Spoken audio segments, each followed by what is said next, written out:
Sorry about that. Welcome back, everyone, to another episode of Business Talks. I am your host, Chawanne Burns. In today's episode, we are going to discuss Kamala Harris again. We're going to discuss her every single day until election time.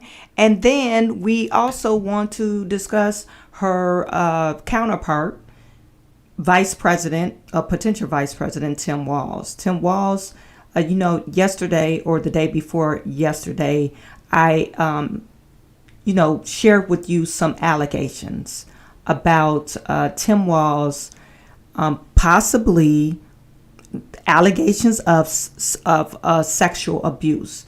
Now, I was doing some digging. This thing is getting kind of strange.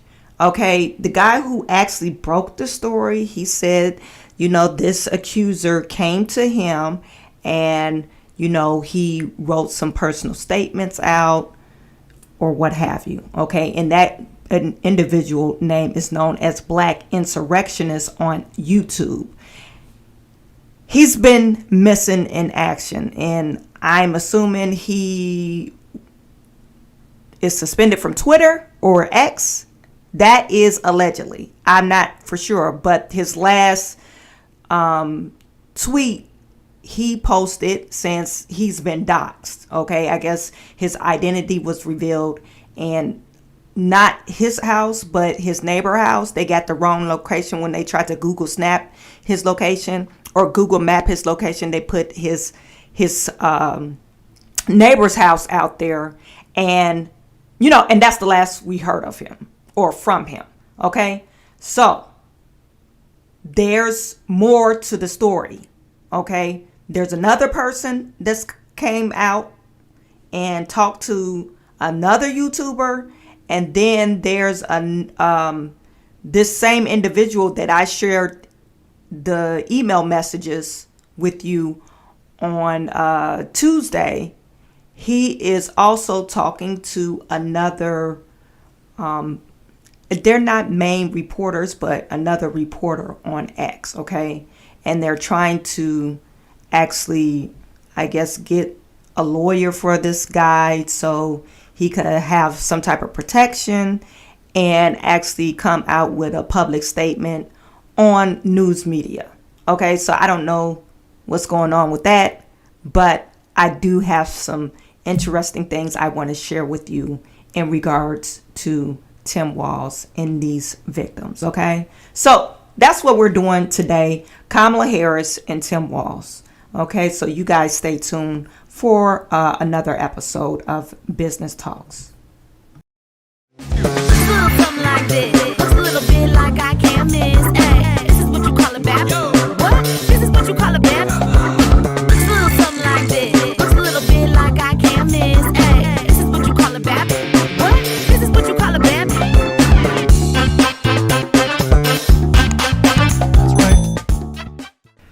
You guys put in the chat, let me know where you're viewing from. I see we have Noble Young in the building. What is good? Tyrone Price, what is good? Tyrone says, Chawanne Burns, thank you for another great show. If you guys are not signed on or subscribed to my other channel, I do have another channel that's called Chawanne Burns 2.0.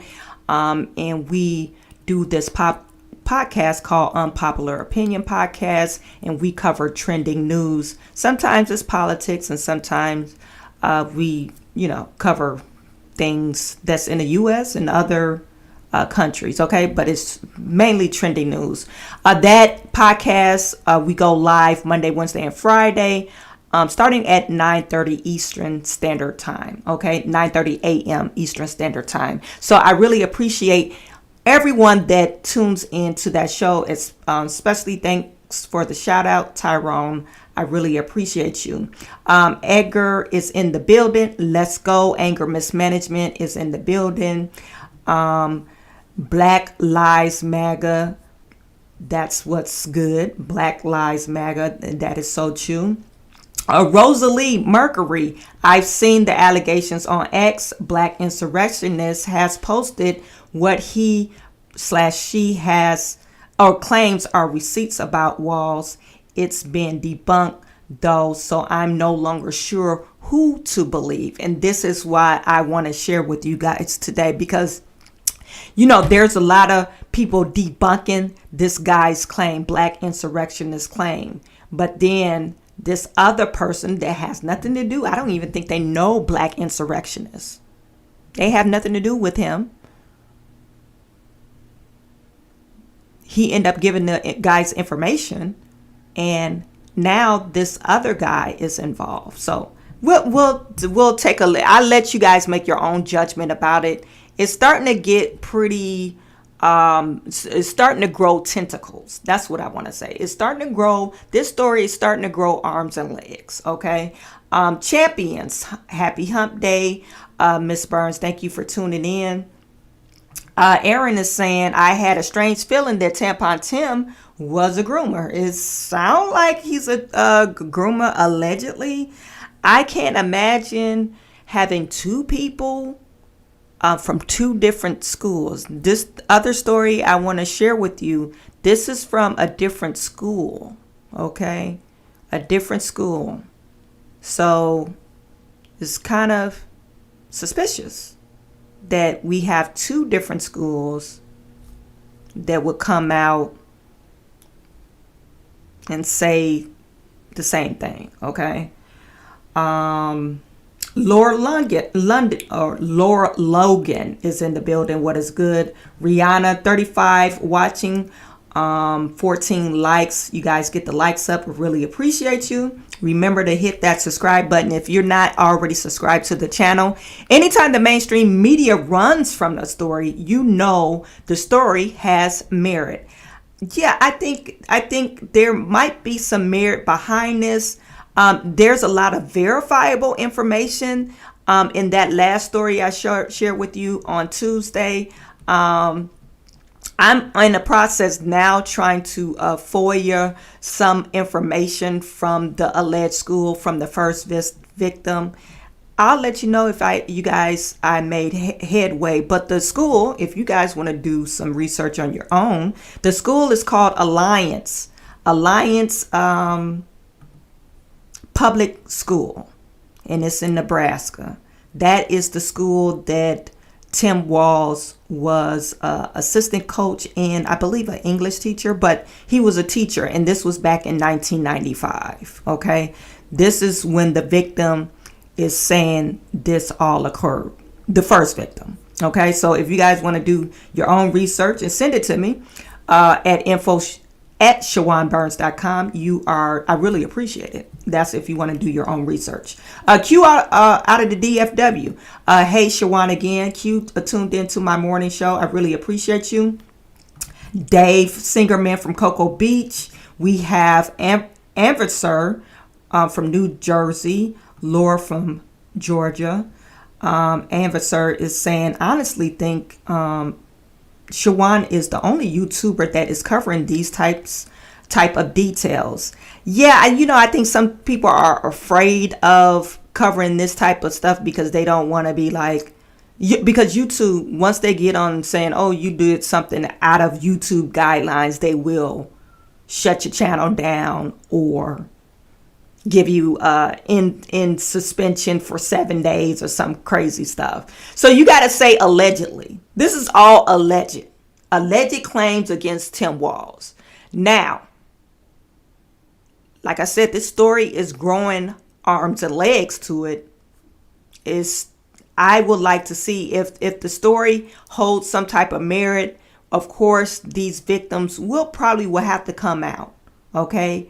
The first accuser said he really didn't want nothing out of it. He just don't want to see Tim Walz face every freaking day and get elected. What's done is done, I'm assuming, but he just didn't want to see his face every day. Robert Fletcher is tuning in from Tampa. Rihanna is saying, love your hair. Thank you, Rihanna. Sandra Davis, good afternoon. Rosalie, interesting. Rihanna said, I wonder if the feds hacked black insurrectionist account stopped the story. Probably so. I know he said he was doxxed, so I'm not for sure. Rosalie saying, where there's smoke, there's fire. I tend to agree. Rosalie is, Rihanna, if the school board asks you to resign versus termination, something stinks. Another thing I want to point out, you guys, and we're going to get into the story right after this. Tuesday, we saw the minutes of the school board and 3 people resigned. Not only Tim Walz resigned, but Gwen Walz as well. Either Gwen Walz was involved or she was total embarrassed because Tim Walz, he claimed to the public, I wasn't proud of the DUI, but this is why I lost my job, because of this DUI. That's what he claimed. He lost his job because of the DUI. Or he quit his job because of the DUI. But you quit your job and you move towns? Your name. DUI is one thing. Yeah, you probably hung your head in shame because you was drinking and driving. It doesn't look good. But it's not one of those things like, oh, I'm going to skip town and start a new life. You tend not to do that because of a DUI. Anyway, and your wife won't quit because of a DUI. So it doesn't make sense. And they happily accepted these 3 people resignation. And I was watching another video and they were saying, the other guy that they named in this resignation, accepting the resignation, he had something to do with it. I'm not for sure if this is true, but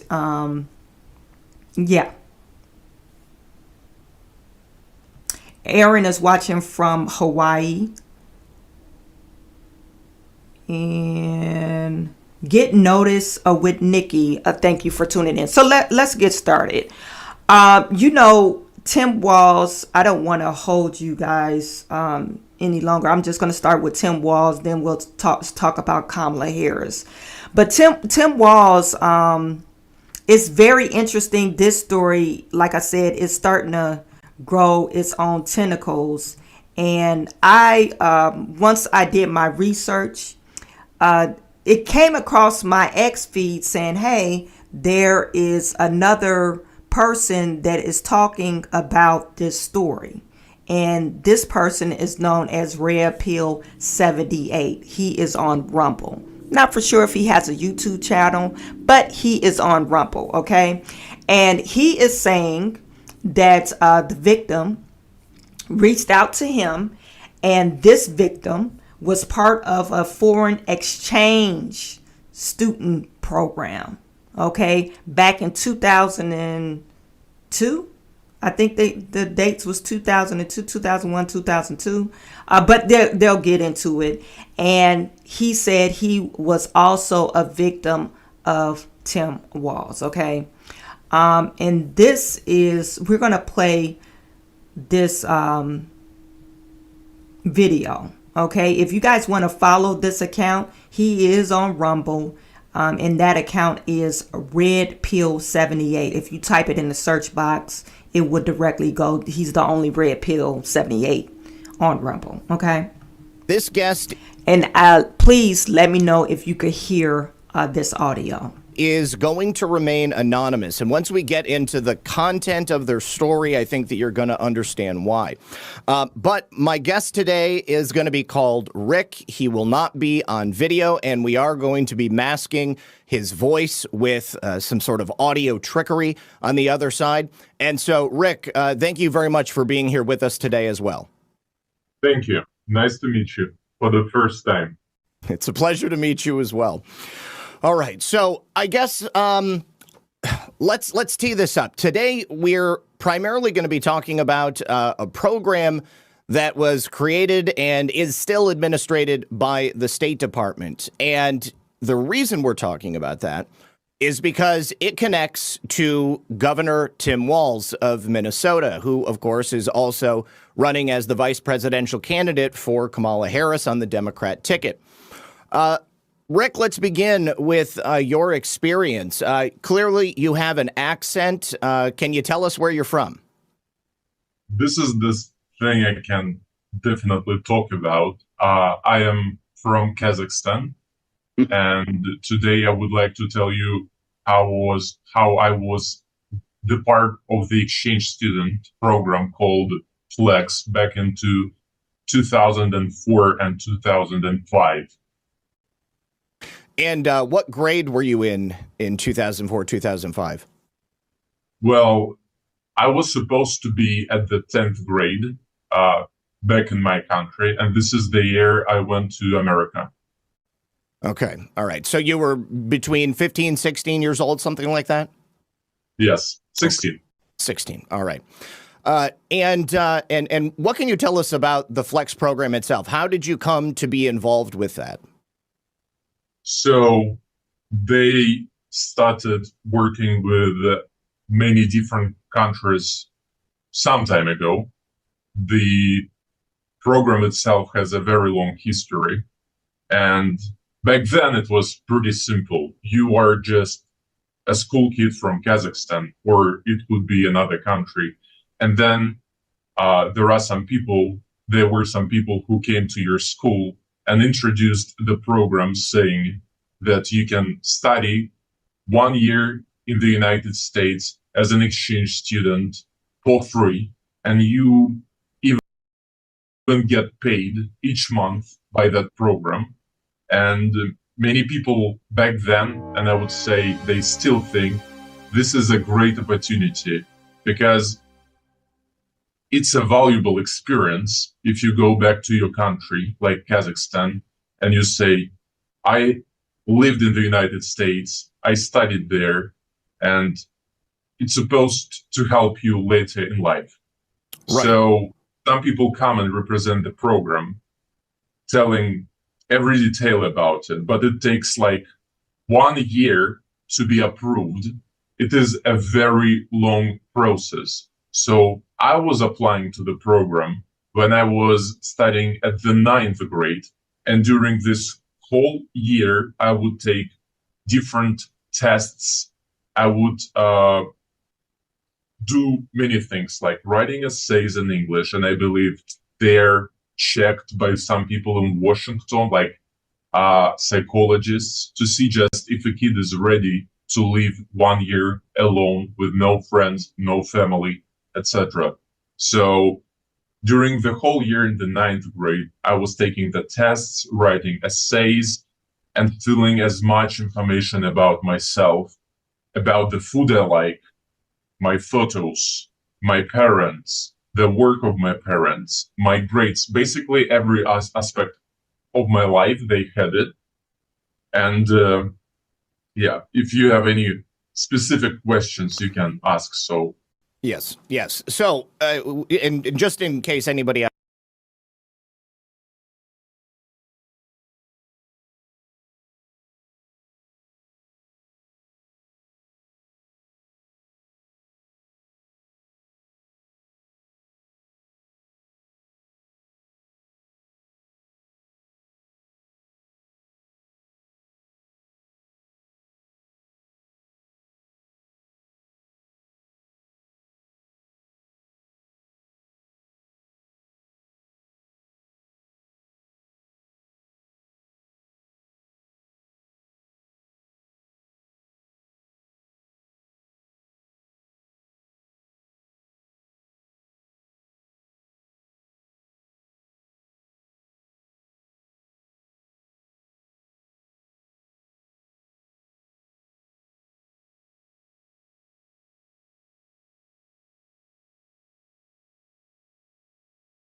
out here in the audience is not aware, the Flex program, it stands for Future Leaders Exchange Program. And as I said, it's the United States State Department that administrates this program and will choose who gets to come over. Rick, did you feel that there was any implications by the people that were putting you through this registration?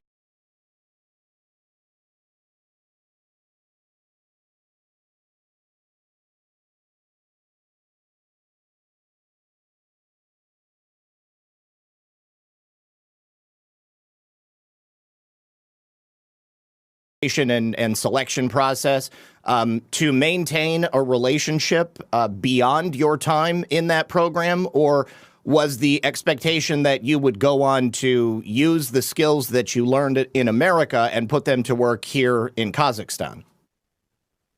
Well, I might not understand the question perfectly. If I answer a totally different question, please let me know, because still my English is not very good. I wouldn't say it's good, but it's not perfect. So now, as an older man, I understand that this is an element of soft power, and they choose the children, school kids, who have good grades, good family history, some achievements.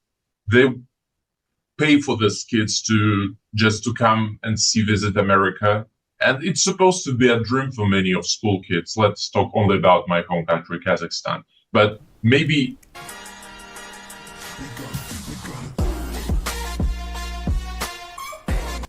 not. I'm sorry, I didn't know I muted myself. I was going back to Kazakhstan. Is the region is like Asia. That's where that country lies. Okay, if you're wondering about where Kazakhstan is. And also we saw he had proof of, or documentation, completion, a successful completion of the Flex program. So, and of course they blocked out his name. And they also had the dates. They showed us the dates of 2004 and between 2004 and 2005. Relationship beyond your time in that program? Or was the expectation that you would go on to use the skills that you learned in America and put them to work here in Kazakhstan? Well, I might not understand the question perfectly. If I answer a totally different question, please let me know, because still my English is not very good. I wouldn't say it's good, but it's not perfect. So now, as an older man, I understand that this is an element of soft power, and they choose the children, school kids, who have good grades, good family history, some achievements. They pay for these kids to come and visit America. And it's supposed to be a dream for many of school kids. Let's talk only about my home country, Kazakhstan. But maybe, not maybe, definitely this is the dream for many other countries. Because this program, it's not only about Kazakhstan. They choose students all over the world. Maybe the names of the program are a little bit different. Flex works with some countries. Yes program, they take students from Africa, etc. But I think they want these kids to come back to the United States to study or to work. I think this is the main goal, because otherwise it wouldn't make any sense. Why would someone pay for you to stay there? Let me ask one clarifying question. Do they have an expectation that if you stay in Kazakhstan and maybe you get some leadership position, are you beholden to the government since they did you such a service? Well, I've never thought a lot about it, but I think that could be possible. Especially it depends on host families, I think, too, because host families can be very different. Sometimes they're very political. Sometimes some people from the government take the exchange students just because maybe they want to look better, to see, look, I take exchange students, I'm a great man, I'm a great woman. I think it is pretty possible, but mainly it's about people coming back, because you never know if a person would like to communicate on that level if he has a high position in his country. The reason that I asked, and I think John is on the same track here, is because anybody who watches the show knows that the State Department is essentially the public-facing arm of the Central Intelligence Agency.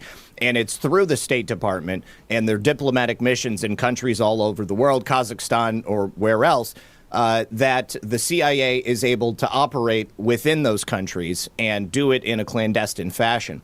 And so the idea of soft power, exactly as you said, is a perfect implementation by bringing these kids into the United States from all of these former Soviet bloc countries and perhaps countries that have varying levels of accessibility and fealty to the United States of America, and training them, sort of giving them the credentials that would be necessary to influence and exercise that power if and when they do rise to some level of authority within their home countries. And so it just occurred to me that perhaps, there may have been some sort of expectation of ongoing relationship. Since you left the Flex program and went back home, I mean, have you had any contact with the Flex program or anyone else that would be from America, say beyond like your host family? Okay. There is the whole community of exchange students, especially if you participate in Flex program. There is a community of Flex students, Flex alumni, they call it, and it's like it's sponsored by America too. But I would never participate or register in such websites. Even I just tried not to communicate with that part anymore. So basically, after my 1 year experience, I've never contacted anyone, and I think nobody tried to contact me. This is my experience. All right, and I think we'll find out why that might have been. I'd also like to state for the audience, obviously with an anonymous source, somebody who's not comfortable revealing their face, their voice, their name, there is a certain amount of due diligence that I, as a journalist, have to do to make sure that what we're talking about today, it has some level of veracity to it. And I can tell you that I have verified several aspects of Rick's story. And I can tell you that with 100% certainty, he actually was in the Flex program. And also the elements of his story can be verified to a certain degree. And based upon that, that's why I've invited him here to talk about his experience and perhaps why it was that he thought it was important that he came forward to say something.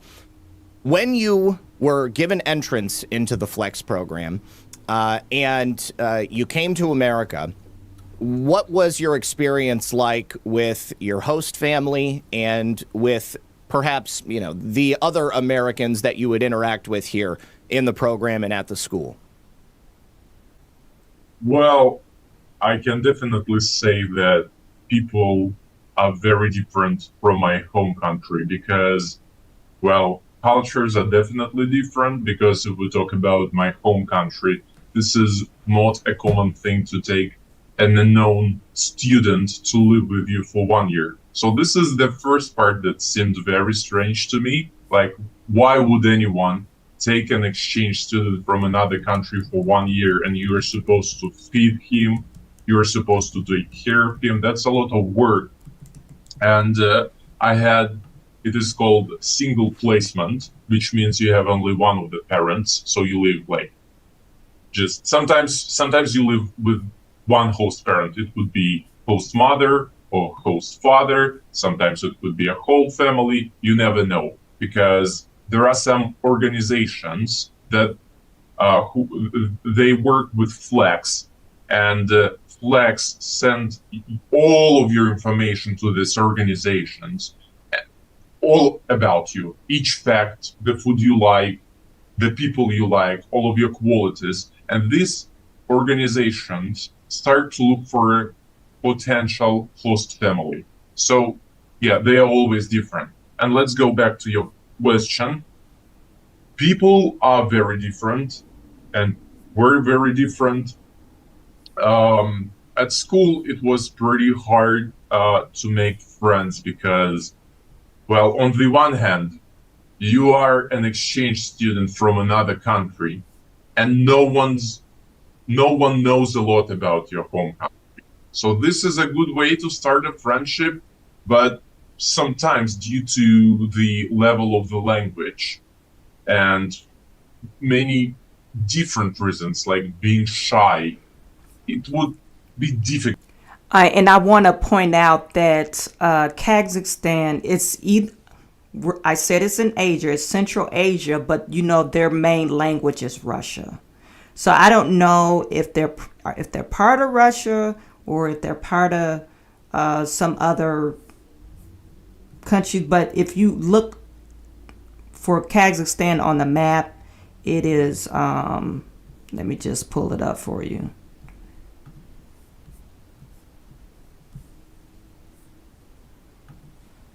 It's let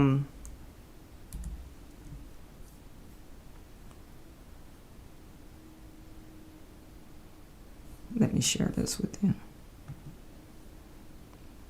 You see, it's surrounded by Russia, next to China. So remember, if you go on my channel, I have a picture of Tim Walz, some other guys. They look like the American guys, and they look Chinese students. I'm assuming these students may be from China or Kazakhstan. Okay, so that's where that picture is coming from. But you notice, they said they're going to encrypt his voice, but you notice he kind of talks Russian. So that's where that's coming from. Because a lot of people will say, oh, this guy is a Chinese guy. Why is he talking Russian? Why does he have a Russian accent? Well, this is why. And I think their main language is Russian. Okay. And just to clarify that for you.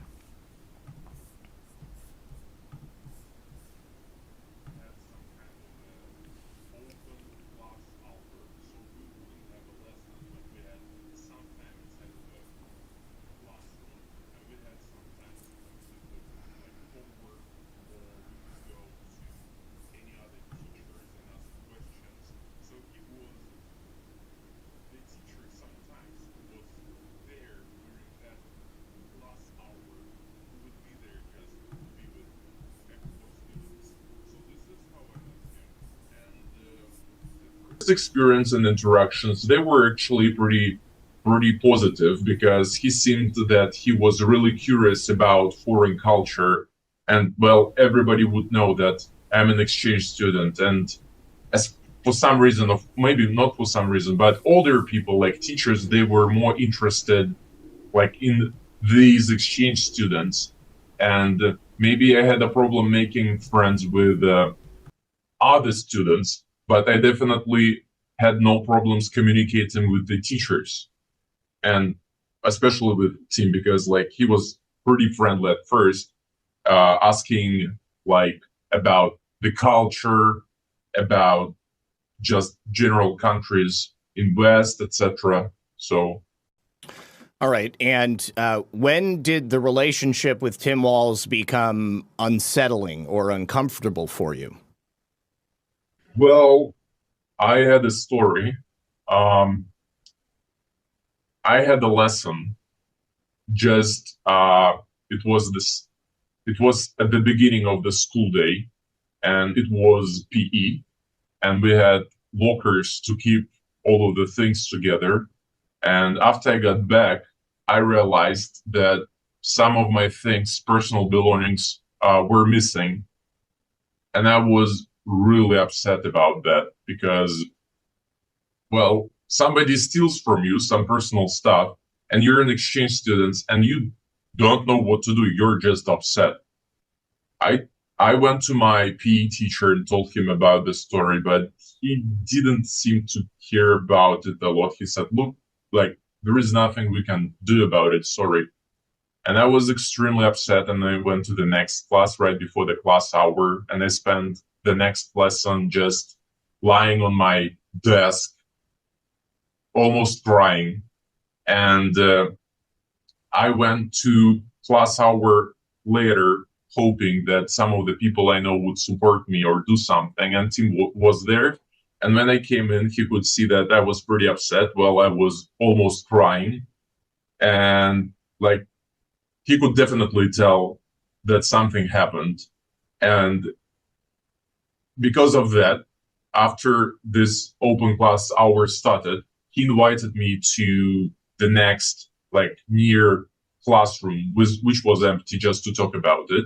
And I told him the story, and he seemed to be very supportive. And, he would, like, I'm not sure how this is called in English, but he would touch my shoulder, like, just like the sign of support. And he would do the same with my back while I was telling the story. And then he would touch some other parts. I'm not sure, like, the correct word I would say. He touched my butt for several times, doing that just to show the support, which I considered to be weird, but I was too upset. And I thought, well, maybe he's just like, I don't know. You never think about it. Today's story, it's all about little pieces of the picture that comes together later. But when something like that happens, you don't even think that person wanted to do something bad. That was weird at the moment, but I had some other things to think about. And he did that after I completed my story. He said that he would do his best to help. He would talk to other teachers, and then he would hug me again and touch me there again. So that was the first experience of weird behavior from his side.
Talking and I'm muted.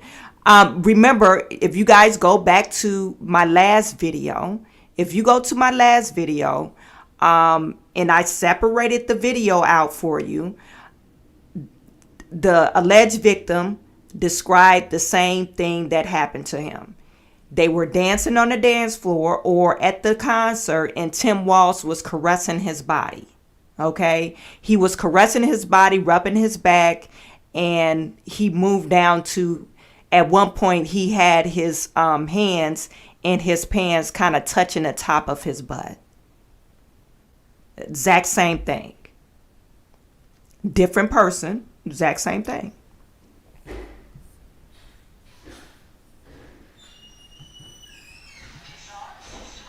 And I can totally understand how in the moment you would be emotional. And, I mean, there is a certain level of understanding, that somebody might comfort you, put their hand on your shoulder or something like that. But to begin touching you and certainly touching your back down to your butt, that's totally inappropriate. But the first thing that's inappropriate is that he would separate you, that he would take you into a room all on your own. Almost like he's isolating you, preparing to groom you. That's just my outsider's perspective. That's sure what it seems like. So after that happened, Rick, did you tell anyone about this interaction? I mean, was it still something that you kind of just wrote it off, or did you let anybody know how that went down? So by that time, I had told the story about some things were missing, and he did that weird thing. I would say we were in a pretty good relationship, and he wouldn't do anything weird before that. So I was thinking, I was at that point, I didn't think about that too much because, for example, right now it is weird that he separated me from the other students. It is weird that we touched me, but from my point of view back then, I'm almost crying, and I'm afraid to talk in front of the other students. He takes me away, and I think, wow, he is a good man. He tries to support me, and he does something. He says he will help, and all I'm thinking about is, wow, he's a great teacher. He's a great man because he wants to help. So I wouldn't have thought about talking about it. And by that time, by that story, we would communicate for a pretty while, normal ways. We would just talk sometimes, and we would talk about cultures, about everything. And that was pretty all right. So that is why, because the picture before of our communication was good. And after that, it began to change drastically.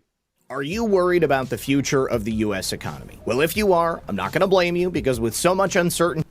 Well, I mean, I think this is classic groomer behavior. You have on one end a person that is isolated. Usually a groomer is going to pick the child that is isolated. The best child to pick is the child that is a foreign exchange student. Hey, they barely speak English. Now this particular person is distraught. So this is the perfect victim that there's a language barrier. I'm already consoling them. So it's nothing that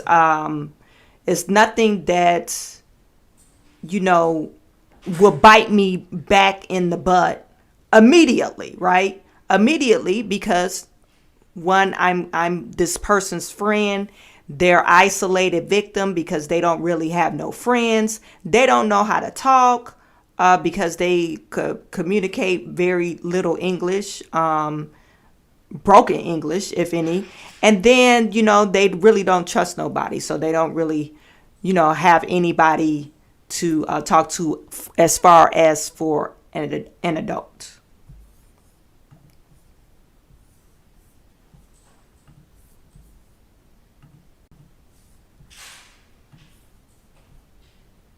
Perhaps inappropriate subjects? Sometimes we would talk a lot, and of course, when you start to talk for the first days, it's just about general stuff like culture, countries, schools, people. 5 words you pronounce wrong 2 years before your brain starts shutting down.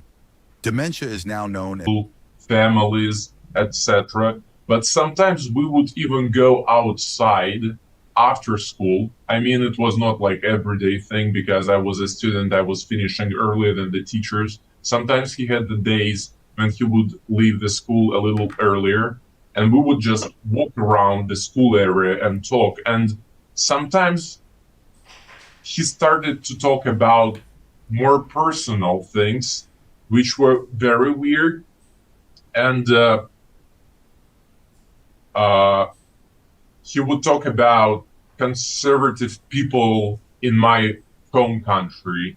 We would talk about everything because he made me think that, look, nobody around you, he made me believe this thing. No one cares about you, but you can tell me everything. We can talk about everything. So, and we did talk about everything. We would talk about gay communities even. And I told him that in my home country, it's not like that. Because if you're gay in Kazakhstan and people know about it, your life would be destroyed. And he would talk about America, saying that the things are a little bit different. And it's a little, well, there is a story connected to this topic, but it happened later. So we would talk about it a lot, about my crushes, about my communication with parents, about he would tell me like your secrets. You can trust me, and I will tell you my secrets. We can trust each other. So this was this type of communication. So what you're describing seems like classic grooming behavior, isolating a student, separating them from anybody else in their life, making them feel like the adult is the only person that they can trust, that they can talk to, and then gradually moving the conversation into something wholly inappropriate. Do you remember why why the concept of homosexuality came up? I mean, anybody watching may remember that Tim Walz was a quote ally for the LGBTQ community, and he had run a club. Why did he call it the LGBTQ community? I don't follow this guy, so I don't know much about him, but why did he call it that? Club or something. I believe it was in 1999. He was the first faculty advisor to the student LGBT club, and he's used that on the campaign trail. I think it's also worth mentioning that Tim Walz signed into law a bill which would support gender-affirming care for children. It made it illegal or impossible for parents who disagreed on the transition of a child to fight the other. The child just gets to transition, and you can't go to court. You can't get custody. And when he signed that bill, he was holding the hand of a 12-year-old boy that was transitioning into a girl. So why did the concept of homosexuality come up? Did Tim Walz perhaps ask you if you were gay? Did he maybe suggest that you might be? Did he want to know about gay things with you? Tell us exactly. So, when we started talking about it, that was nothing very weird about it, because, like, we started talking about just some casual things. Then we talked about families and countries, etc. And it seemed to be normal to talk about, like, let's say, gay people in America. Like, we slightly went to that topic, very slightly. So I would never tell that was like, very, like, one day I meet him and he says, yo, you're like that. Are you like that? No, it was very slightly going into that direction.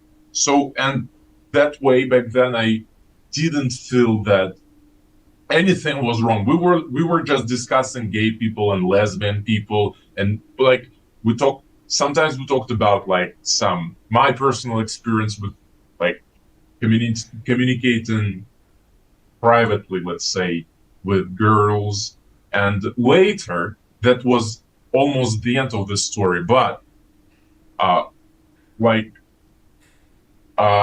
will jump to another part of the story. When we started talking about that, he was talking about it more than he was supposed to, in my opinion. And we had an argument after he was telling me that I had like a feminine side in me, even though he knew I had a crush on the girl. And this is the time when an argument happened. So, like, that was after that story about our argument. We will come back, I think, to it a little bit later. We had a very bad argument, and I started avoiding him. But he definitely took his time to move from normal topics to this type of topics, making it seem normal, making it seem okay to talk about. All right. So, and I'm sure that at this point in your life as an adult, you would recognize that there really isn't an appropriate time for a stranger or a teacher to talk about sex with a child. I mean, that just seems wildly inappropriate. I as a father myself, I mean, like, that's a conversation, that's not for anybody else outside of the family. Certainly, I would never talk to the child of a friend of mine and ask, hey, are you getting lucky, or, any girls, doing things with you. Imagine, sorry for the interruption. Imagine this. You are an exchange student from another country. You don't really have an opportunity to talk to your family. You have a host family. That was an okay, good host family, but we wouldn't be very close to each other, so we could discuss everything. So you are alone. You are without your family. You are without the friends. You find it difficult to find friends. And you meet a person who seems to be interested in your personality. And he would not only be friendly in talks and chats, he would bring some treats like chocolate that was not common in my home country. He was sharing something interesting. I tried to share something I had that you didn't have in America from Kazakhstan. So, from the point of view of a teenager, you see, wow, this is so cool. I have found a grown-up person, and we can talk and share thoughts.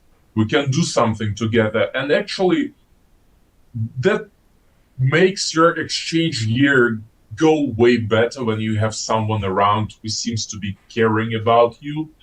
So, well, when you've grown up and you hear the story, it seems very strange. It's weird from the beginning. But when you are a child, when you're a teenager from another country, and you are in stress, each month you have a homesick because this cultural shock is too strong. Everything is different. People are different. Food is different. Schools are different. So it seemed to be like, wow, he's cool. I want to spend some time with him, even though it was weird sometimes. I absolutely understand what you're saying. And the really insidious. This is why, you guys, if you have kids, you should be sharing this video with your kids. This is so important. Appropriate interaction between an adult and a child, a teacher and a child. No kid should go through this. I always, in matter of fact, I just started telling my kids, try to use your gut instinct. If your gut is telling you, giving you this queasy feeling, that means it's probably not right. Okay?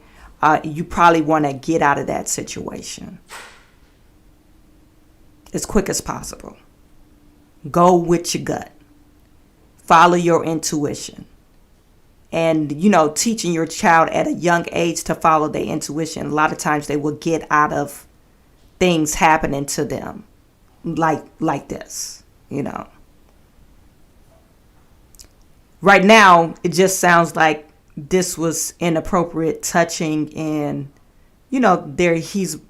Tim Walz is moving slow. Classic groomer. He's moving slow, befriending him, isolating him. Hey, I'm the only adult that really cares about you. And he knows he's not going to talk to his family. Probably once a month if he can make a phone call out there, because let's face it, back in 2000, they didn't have like great cell phones, right? Or 2002, the cell phones wasn't like, international calls for free and all that good stuff. So we don't know if it got any further, but we're going to keep on watching it. Insidious part of this, Rick, is that, that's why grooming works, right? That's how adults are able to groom children, because they offer them this sort of safe space,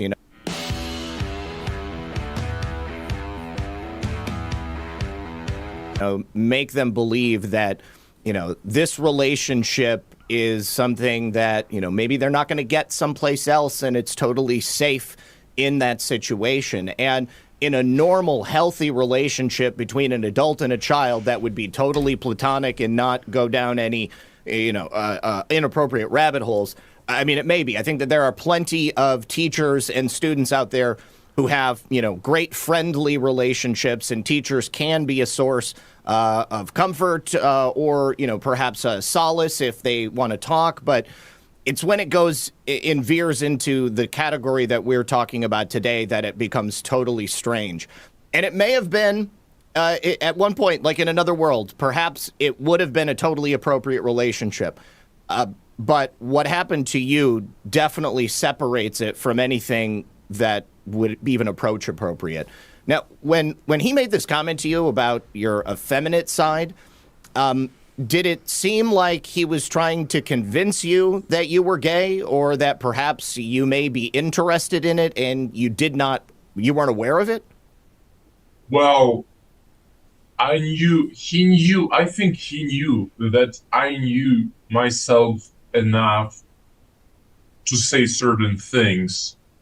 And this, I told you, this is another part of the story, because this is the time we had a very bad argument and I started avoiding him, and we had a very bad conversation. We will come back to that later. By that talk about feminine side inside of me, I could collect these pieces together and see something is very wrong. I felt terrible, and I wanted this communication to come to an end. That was the last drop, the last thing that made me think, oh, this is totally wrong. I was scared by that moment, and he made me scared too, because, well, you are taught to behave a certain way before you go to America. It's not like you take tests for 1 year before you go to Flex program in America. There are special camps in your countries with American people, and they tell you what to do, how to behave. But it is made clear, if you do something bad, smoking, drinking, arguing, fighting, you will be deported. So after we had a very bad argument, and I told him to... It sounds like the illegal aliens we got over here need to go be a part of the Flex program. They didn't go through the Flex program. They just let these Negroes over here and run amok. Anyway, that was a segue in. I had nothing to do with this program, but come on now. They taught these young kids how to act, and they went through etiquette camp, American etiquette camp, before they got over here, and say, hey, if you act up, we're going to deport you. They didn't tell these illegal immigrants that they're letting over here. About 15 million of them they let over here, and they didn't go through none of that stuff. That's why they going around eating animals that they shouldn't be eating. Not talking about that anymore. I didn't want to talk to him anymore. He made it very clear that nobody is going to believe me, and I will be deported because of the wrong accusing of a teacher.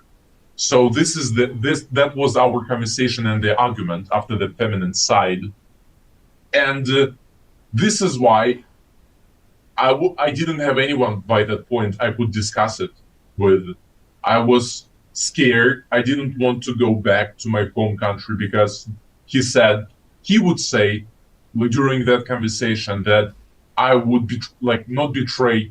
I will make my family very upset because you ruined your exchange here, and you will lose 1 year. No, you will get no profit from it if you start talking about it like that. So I was just trying, after that, I was just avoiding him as much as possible. But after that conversation, thanks God, he was not that interested in talking to me or doing, maybe he would. Now I understand that he could be scared of it, because, well, when we talk about exchange students, that would be a big conflict. But by that time, I was too scared to talk about it. And yeah, I was just happy he didn't talk to me or didn't show me any other attention. All right, so let me be very clear. Tim Walz threatened you and told you that if you relayed the content of your conversations or made any claims against you, that people wouldn't believe you, and he would make sure that you got kicked out of the program. Is that correct? It is correct. He made it very clear. If it goes up and I talk about it, and I will be deported, and everything will be very bad, and nothing will happen to him, but all the bad things will happen to me, like being deported and not having this experience. Because if you are deported, you don't get any documents at all that you completed this exchange year. You just waste a year of your life, and it's supposed to be like this. You get that certificate from that department you have already seen, and it's supposed to be a help to go to a university. It is great help to get a job because it's a good certificate that helps you in life. And that is why I was thinking, well, maybe I should keep my mouth shut and just trying to finish my exchange year. So this conversation where Coach Walz threatened you if you were to reveal the nature of your relationship, was that the end of the story, or were there other things that led up to that that perhaps he was more worried about you revealing?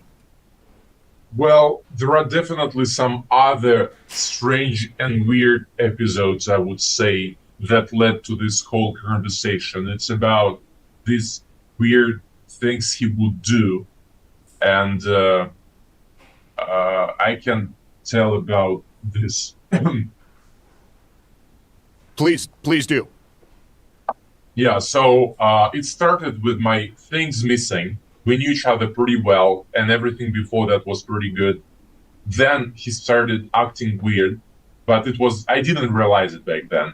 And this story about feminine side and about argument and threatening, it was almost the end of the story when I started avoiding him and trying not to talk about it with anyone. And I didn't talk about it to my host family, to other exchange students, and I would never talk about it with my real family because it would be a shame. Back then, I thought it would be a shame, and I wouldn't really discuss it with my actual family because it still feels not good, not right. So there were episodes, like a couple of more stories, when we were talking, just discussing very different topics. And in America, you have, I'm not sure if it is a fruit or a vegetable, it is a plantain, it looks like a banana or something. Somehow we were talking about that, and I told him, well, Tim, I don't know what you're talking about because we have just bananas. We have just bananas in Kazakhstan. But he said, really? You haven't tried it?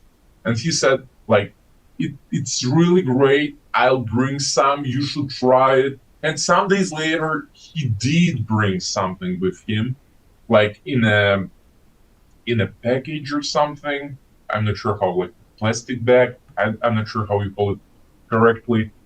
And we were walking, and he would would you like to try it? And he wanted to feed me with his fingers, like teasing, you know? He made it look like teasing, and of course he didn't have a fork, and he tried to feed me with his fingers, and I that was a very weird story. That was another piece of this picture that made me feeling very bad. Okay. Another bad story, which is very bad. So it's an okay thing when Justin, no, he completed the program 2002, between 2002, I think it said 2002 and 2004. I think that's what it said on this. I don't know why it's not going back. somebody like from your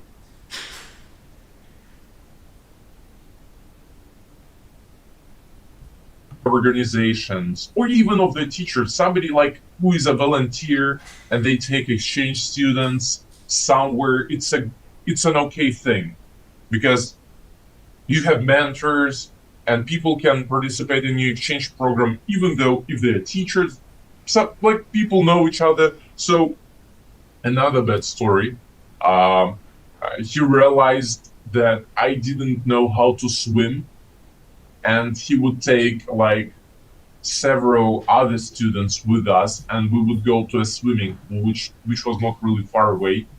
And well, we chose the time. Everybody was told we are going there, and he thought like, cool, we will swim. I will teach you how to swim. And when I was in the water, he said like I could float on my back or something. Just it is important just without moving to stay and float. And he would come and support me with hands on my back again. And he would go with those like strange movements up to leg, back to my back again, touching my butt. He would do that, which was also another piece and which was weird. And then I just went out. I said that I need to use the restroom or something. I just left. That was like plantain swimming pool, talking about gay people, convincing me or making me like think that maybe I'm not like straight. I don't know, but that was the last part of it, and then we had an argument. You guys, I'm going to repeat myself. Go back to the video. The video I just posted, and it's titled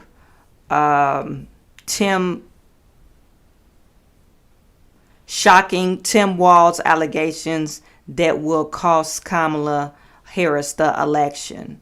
Okay, in this individual claim, he said that Tim Walz allegedly said that, hey, we're doing this test to see if you're actually gay. And that's when he served him orally. And the little boy actually relieved himself. And for a minute, he thought he was actually gay. So Tim Walz, like this guy says, he was, trying to convince him, hey, I'm gay because this is what you're doing. See, this is what gay people do. We feed each other, and you have a feminine side. You don't really like her. You're too feminine because we take long walks in the park and we talk about plantains and you like me stroking your booty. I'm not saying that was his conversation, but this is something that the other victim claimed, and now he's claiming that Tim Walz, and it sounds very identical and similar.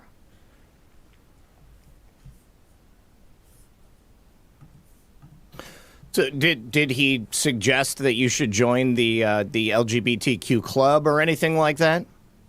Well, he did. I could it was always like not making me do that. It's like, it's another cultural part. You can come and see. It's pretty interesting. You should learn more about the country. People are different. It was that way. It was never like taking me somewhere. He was just casually talking about it without making it sound very weird. But he definitely talked about it. And when you were in the pool and he was supporting you, and you said that he was touching you, I mean, was it? I mean, how direct was it? Like his hands on you? Well, it's like, it's hard to explain, but just imagine you're floating on water and somebody supports your back, right?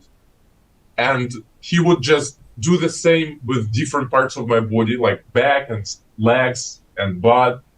But like, you always know it's not right when something like that happens. And he would,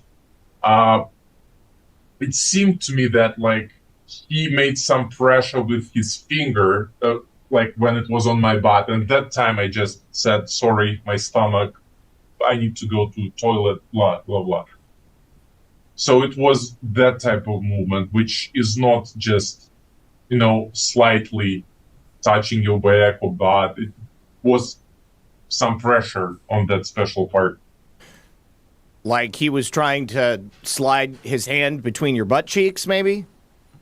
Well, yeah, like another example. When you like hug a girl and you want to touch her, so you make some pressure. Like the same was him when he wanted to support me in floating. So he wouldn't do it to my legs. He wouldn't do it to my back. He would do it on that exact part of my body. Yes, I absolutely understand. Okay. Now, you had mentioned earlier. He's describing grinding, like how a guy, or you guys know, you put the guy with, like, you put your leg between the girl's legs or whatever, or that kind of. I think that's what he's describing. So it sounds like he was trying to not touch it with his hand, but kind of like brush it or whatever. Tim Walz is disgusting. If these allegations are true, it's kind of making me like, it makes me really angry that a grown man would try to groom somebody that doesn't have any. That's the classic victim, right? They don't have anybody. They don't speak English. Like I said, they don't speak English and they're isolated. Earlier that something about other exchange students having the same sorts of problems. Were you just referring to the sort of generalized isolation and, separation from this culture? Or were there any other kids that you were in the exchange program with that seemed to indicate that there were inappropriate things happening to them?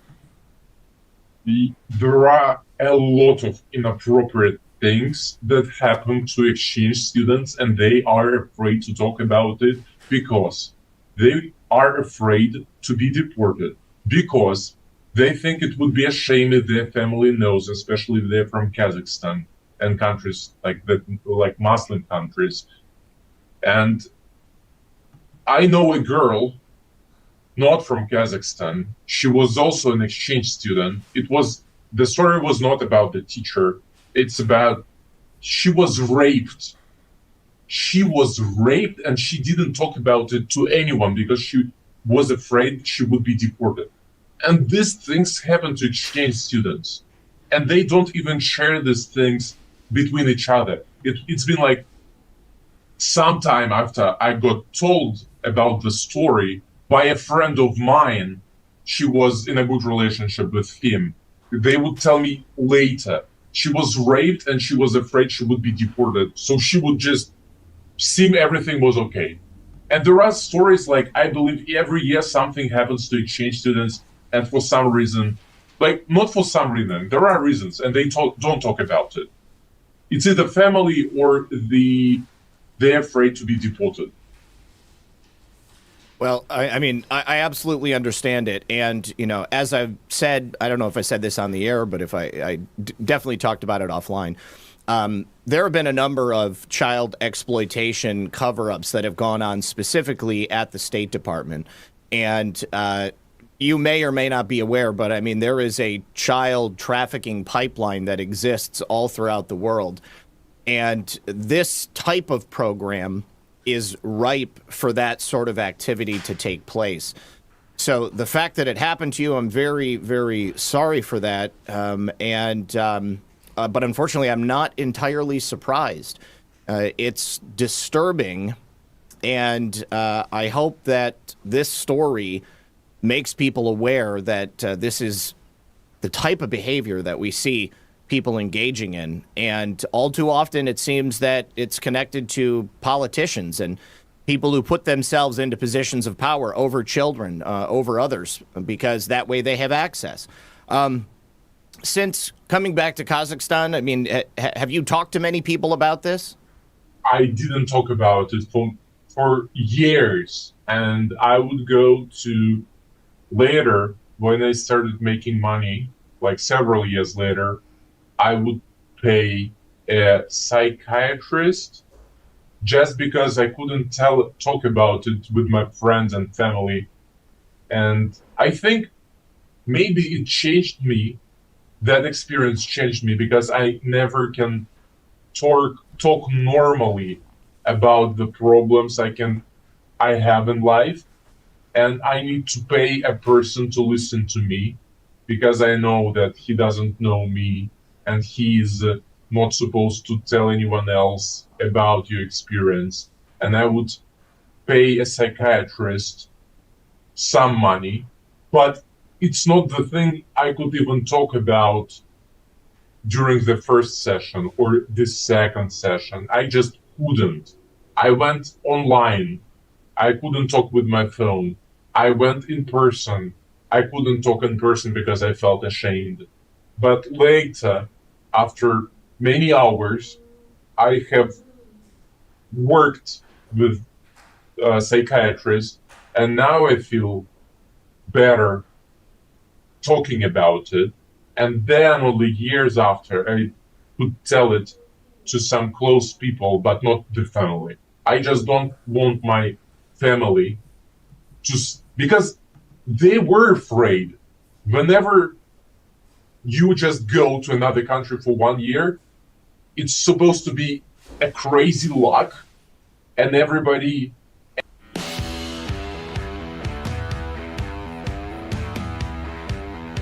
envies you because you go there. On the other hand, your parents and family think, wow, this is, maybe it's not good. They start to be worrying, and I don't want my parents to have the feeling that they made a wrong decision letting me go there.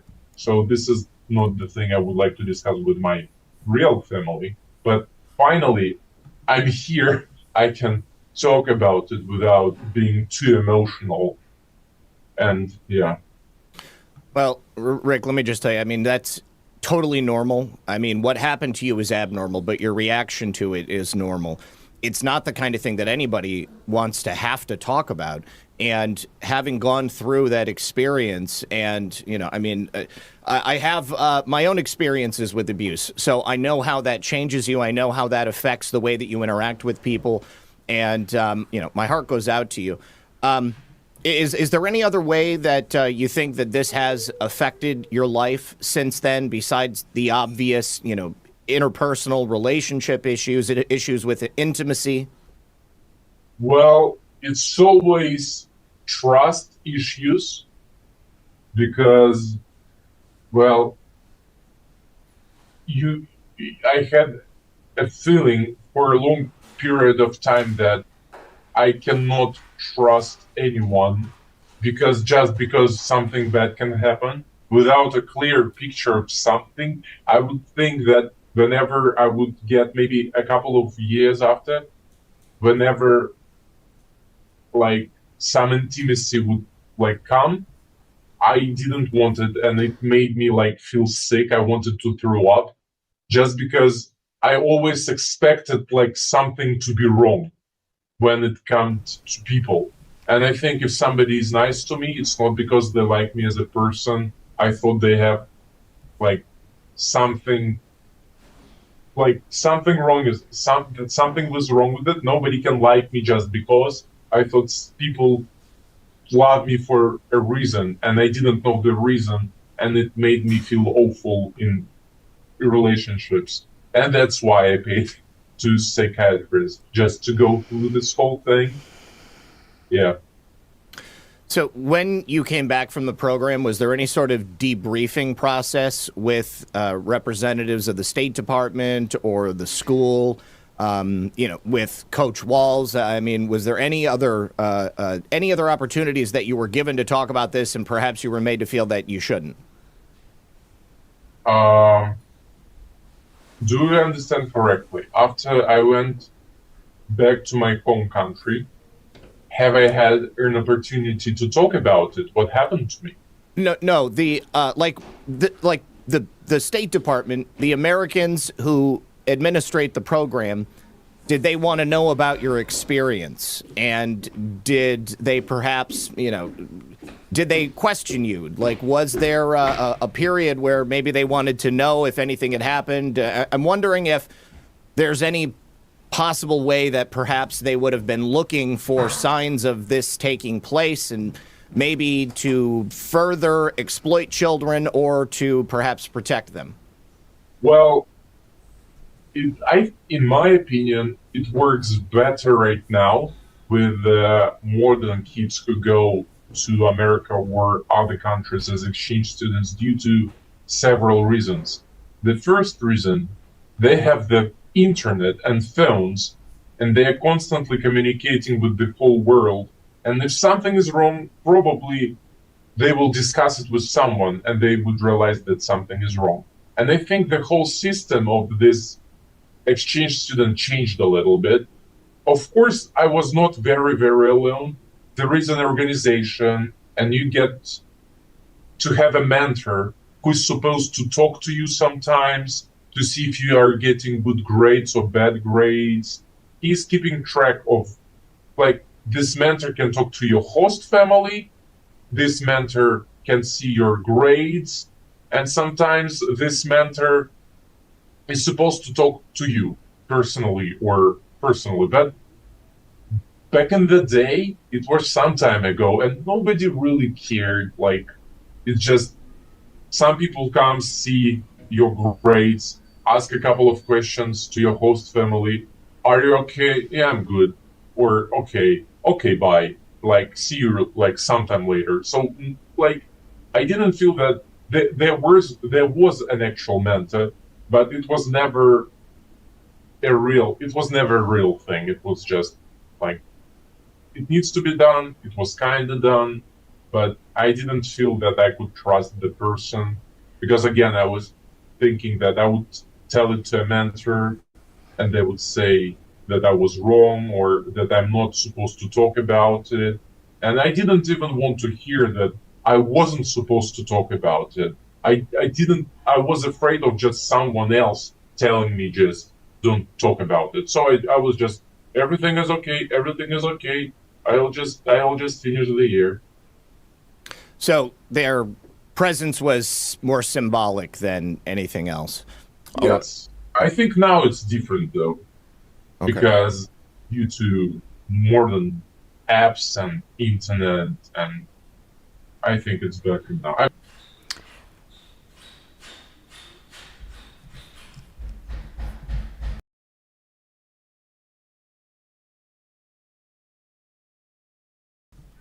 My kids is home.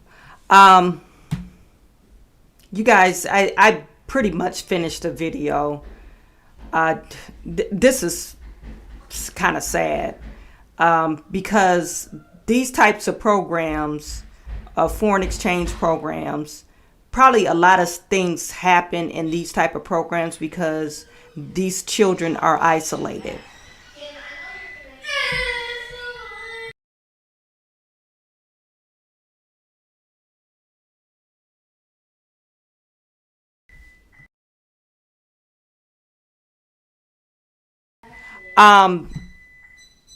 They're more prevalent. I'm pretty sure abuse happened more prevalent back in the day versus now, because we have, like he was saying, the internet, cell phone service works. Okay, make sure you put your lunch stuff at the counter. The cell phone service works. You have social media, so you're not going to get those types of claims now. And if you do, people will probably pounce on it. Okay, now back then, probably not so much. You will have, like the individual said, this is Russia, and he was surrounded, or Kazakhstan.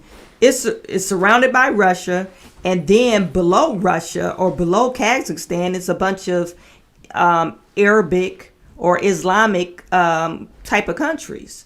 So I'm pretty sure they probably had a high Muslim population there. And of course, you're saying that you were assaulted or somebody tried to assault you, another man, and you didn't stop it or whatever. He probably will be ostracized in his community, probably shame his parents and his family. So I could see him saying, because it's not culturally accepted for this type of behavior to happen. And then another thing, Tim Walz. Hey, nobody's going to believe you. This is classic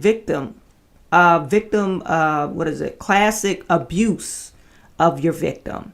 Hey, nobody's going to believe you. I'm the parent. You're going to get kicked out. You're going to shame your family. You're not going to make any more money. You know you got to complete the program to make money. So I believe, you know what? I really believe this story. It sounds like this story is pretty credible. Now, Justin, I just want to answer your question. I want to go back to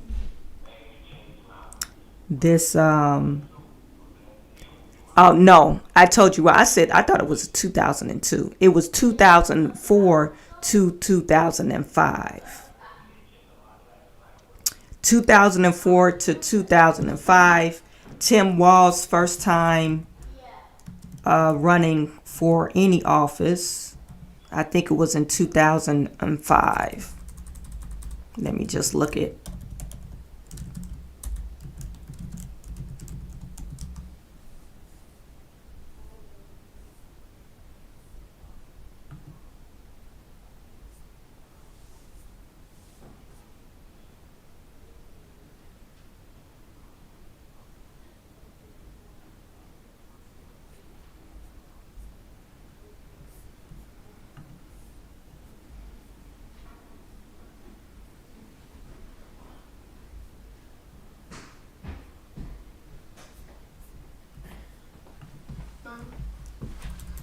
Mom, can I have a bagel? Yeah.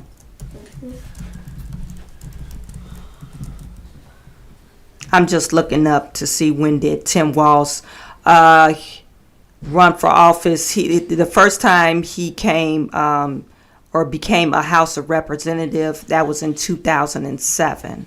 So he was in the House for a few years. I think 2 terms, and then that's when he after that he became the governor. Okay, so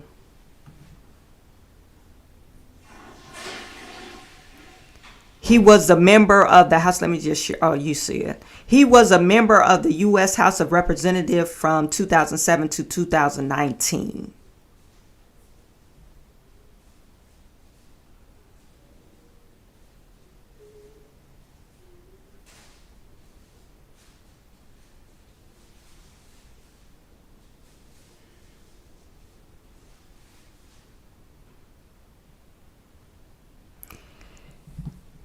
Now, if other victims come out, why? Let me see. What was this school? Did they even say the school that this foreign exchange student went to?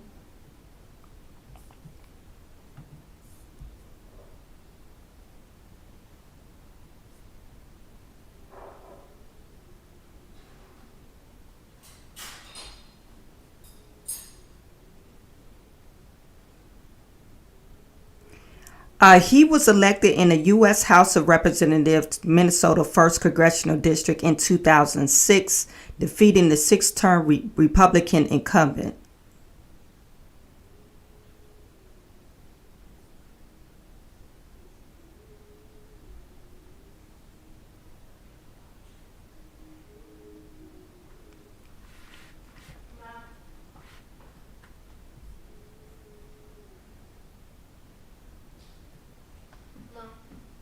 This one smells weird. So should I just throw it in the trash? It don't smell weird, Chase. It does. It's bread. Walz and three siblings. You know what? I'm just trying to line up the dates. Why? I'm trying to see where was this school at. Was it in Nebraska or was it in actually Minnesota? You guys put in the chat. Let me know where was this at. You notice that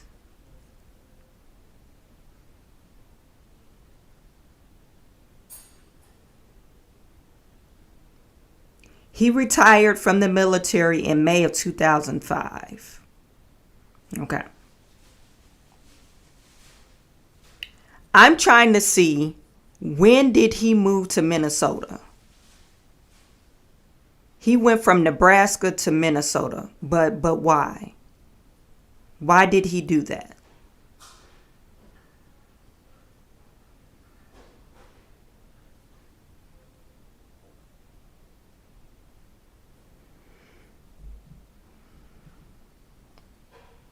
I just want to fill in some blank questions. Okay, so I'm not going to spend a lot of time on that. You guys put in the chat. Let me know what you think about that.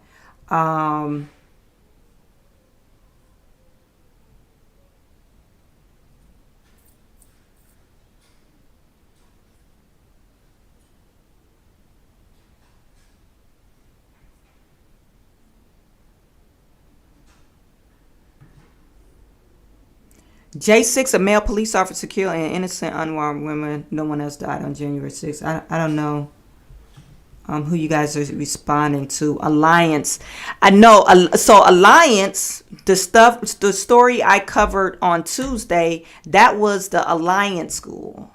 That school was Alliance. Okay. And that the victim is saying, or alleged victim is claiming that happened in 1996. So that happened 10 years prior to this guy, okay, or girl. Okay, so we know this, okay. There's another victim, okay. So victim one in 1995, actually that was 1995 at the Alliance Public School in Nebraska. And then victim number two, they were a part of this flex exchange student.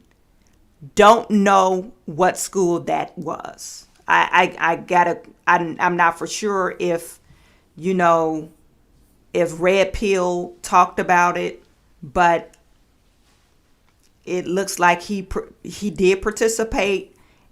And this happened between 2004 and 2005. Well, we know Tim Walz in 2005, May 2005, he ran for office and he won. And his term didn't start until 2006. If Wikipedia is right, it says his term. No, he was a member of the U.S. House in 2007. But down here it said he was elected in 2005. So I don't know if these dates are wrong or what. You guys let me know what you think about that. So now that we got these two victims, but the first victim, a black insurrectionist, he came out and said, hey, this victim contacted me, and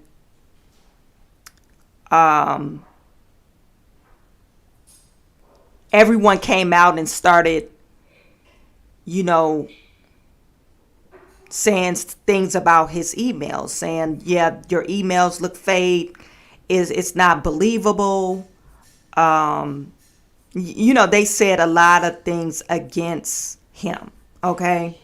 Trying to debunk his claim. Okay. Now, Ian Carroll, I follow him. He's at 800,000 followers. He does a lot of neat things when we get into conspiracy theories. Matter of fact, he introduced me to this app that I'm going to start using when I'm trying to keep track of different stories that I'm trying to uncover. Anyway, he has this 6-minute video out, and he actually reaches out to Black insurrectionists.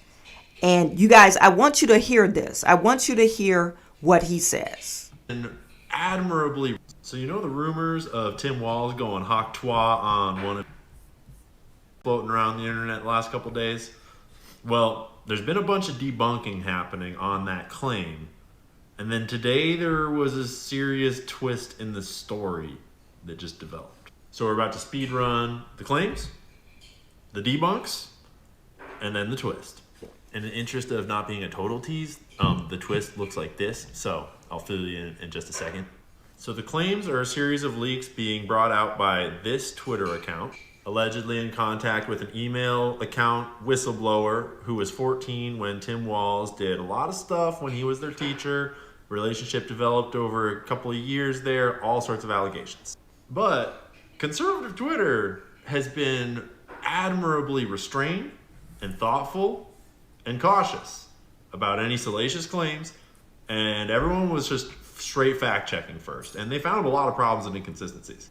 Lots of accounts have been digging into this stuff, but this one did some great forensic analysis, and if they're telling the truth about their credentials, pretty solid credentials, knows more than most of us, pointing out things like inconsistencies in email formatting, comma in the last one, no comma in this one, people noticing all this weird inconsistent margin stuff going on there. There is a number of inconsistencies, and people basically are like, nah, these are fake, this doesn't check out, this is not real. And for now, probably safe to assume it's not real. But yesterday, I messaged this Black Patriot account that was breaking all these leaks to just be like, what's going on here, bro?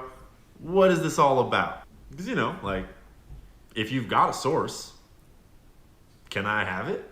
And Black Patriot, dude, his account got nuked. People are discrediting him left and right. His credibility is fucking tanked. He's apparently in Twitter jail for 3 days right now, so he can't even post if he wanted to, allegedly.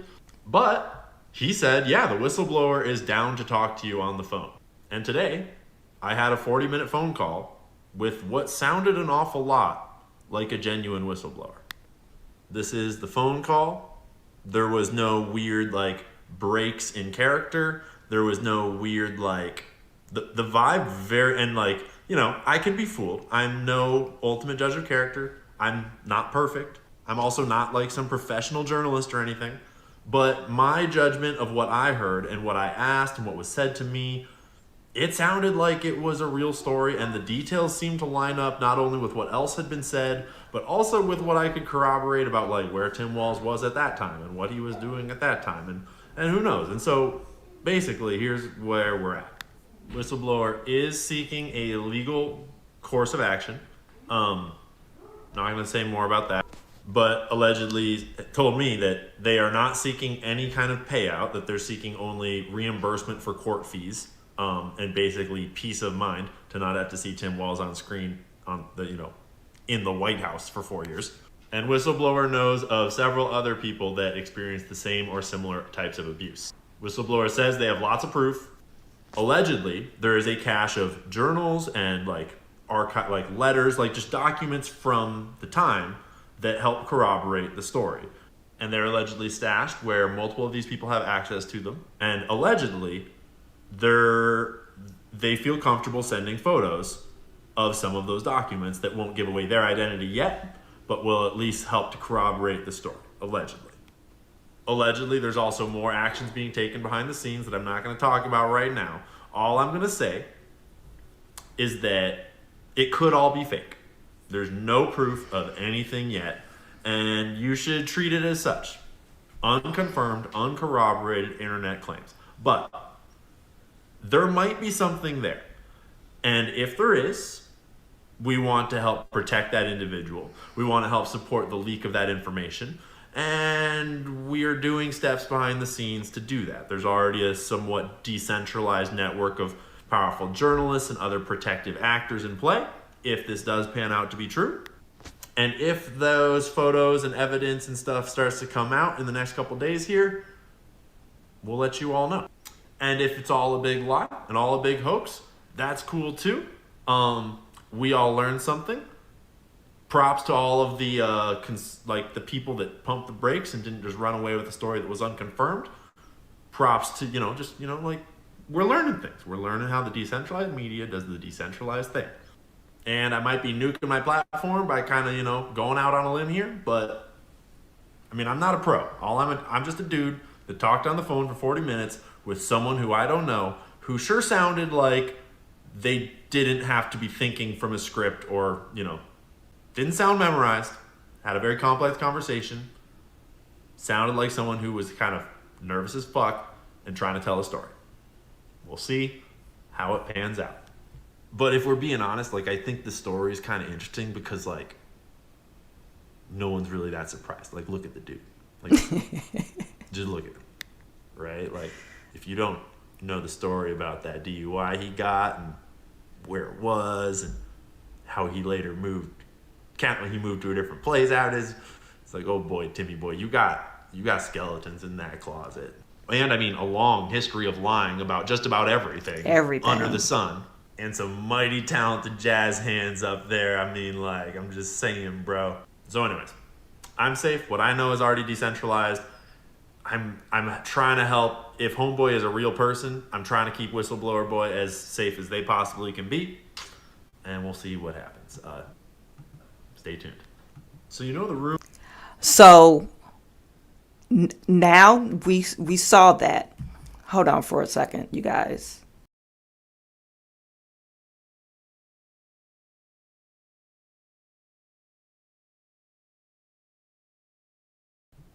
My kid made himself a jelly sandwich and don't know how to clean up.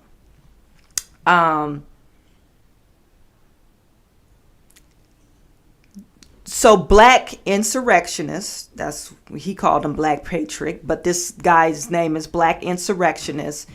He actually reached out. Ian Carroll reached out to Black insurrectionists to see, hey, can you share your source? And he said, yeah, he's probably down to talk to you. I guess he probably called him saying, hey, are you down to talk to him? Do you mind if I give him your information or call him? Hence the no caller ID. So he called them. They talked on a 40-minute conversation. Now, if you read through Black insurrectionist tweets, before he started posting information online, he said he talked to the individual too. Now, Ian Carroll, to my knowledge, I'm going to say to my knowledge, Ian Carroll, this individual, and Black insurrectionist, we got to put just a bubble on his face because we really don't know what he looks like. They don't know each other, I'm assuming. He said they don't know. They don't have any connection with each other. So why would they scheme on this thing? Now, we can say, oh, well, Chawanne, let's think about it as far as engagement and, collecting money from Twitter or X. X does pay for engagement and how many views you get on tweets and likes and stuff like that.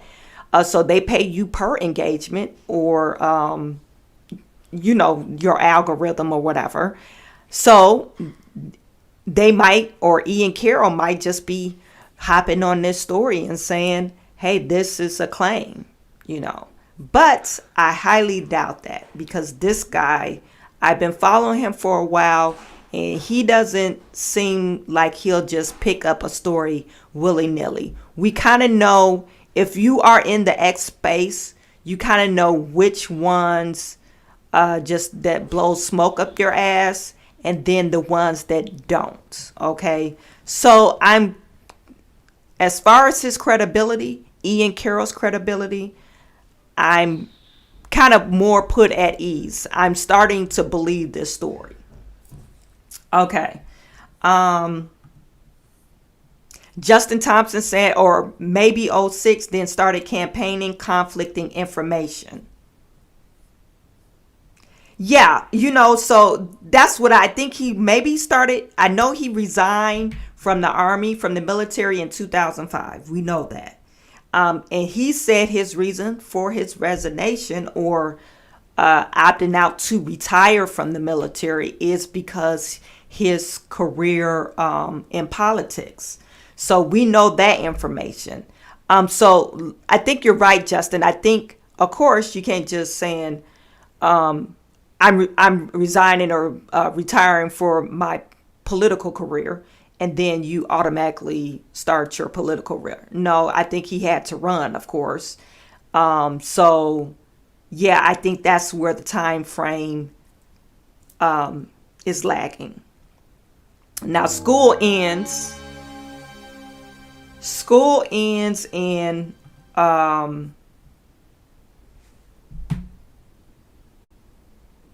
either Minnesota or in that area. They generally they end like in June. You rarely have school ending in May.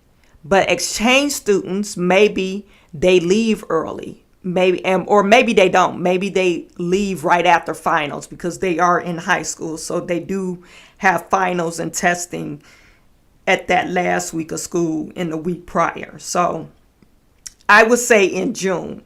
Now, of course, you got to get your ducks in a row.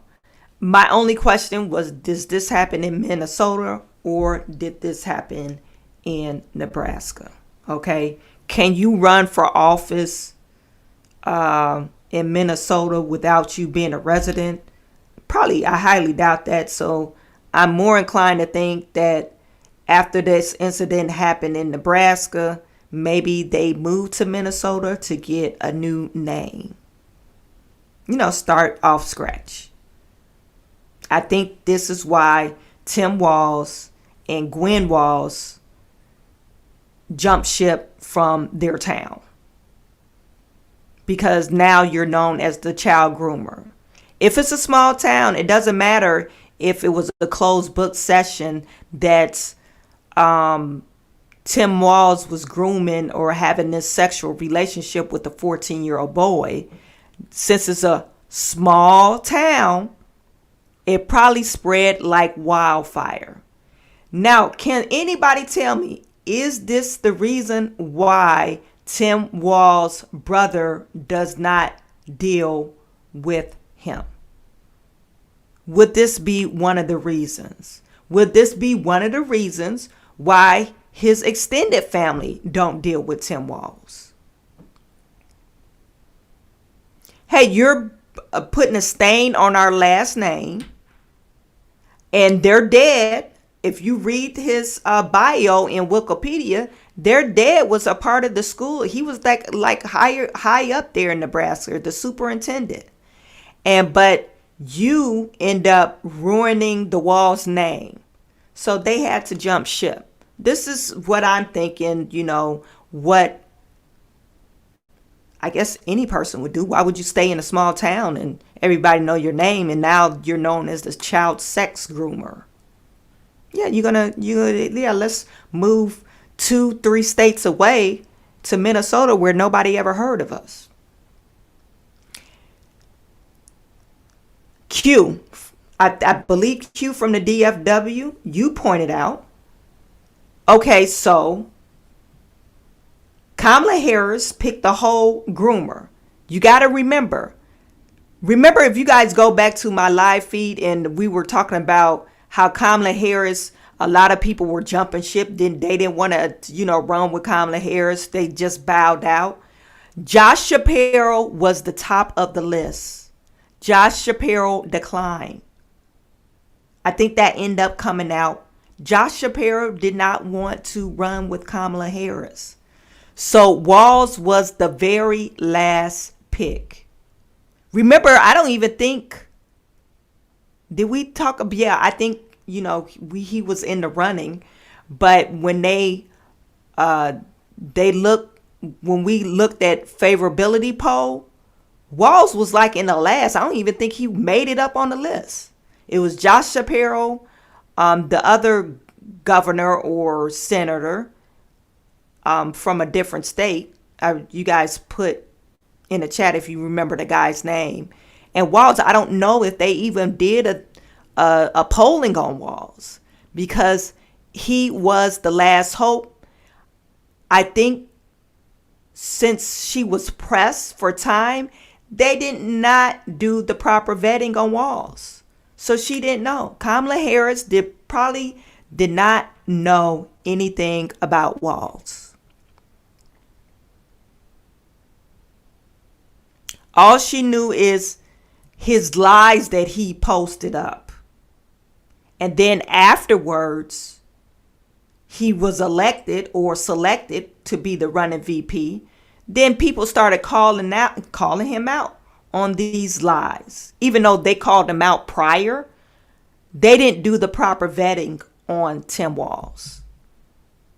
Because if they would have did the proper vetting, they would have known that, hey, he lied about the stolen valor. And she, like I said, I don't think she did the proper vetting, because she even put the stolen valor crap on her campaign page.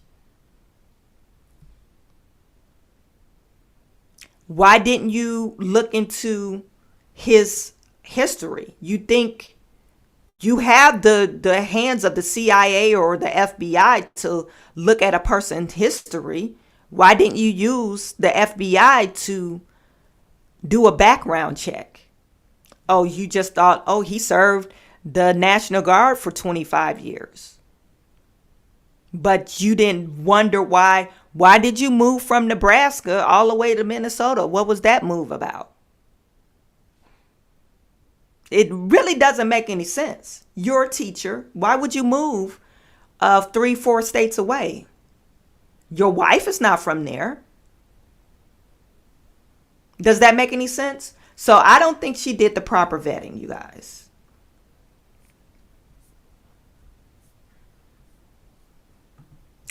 Aaron says Kamala chose a groomer on purpose. Katie Swag, not sure about this Tim Walz story. I can't stand the Democrats, but I won't rush to judgment with the story. Exactly. This is all allegedly. So right now we have two people that's making these claims. One said it was sexual, and the other one said, oh no, he just touched me inappropriately. Okay. I agree with that though. I think Kamala also knew Walz would be a threat to her. Or wouldn't be a threat to her. Yes, because Kamala, she doesn't mesh well with authority figures.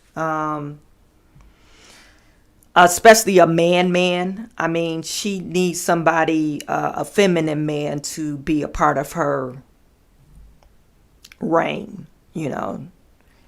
Even if I did a background about Kamala and her campaign staff, she does not have one person that's been campaigning with her since her inception of her political career. That should be a red flag to people.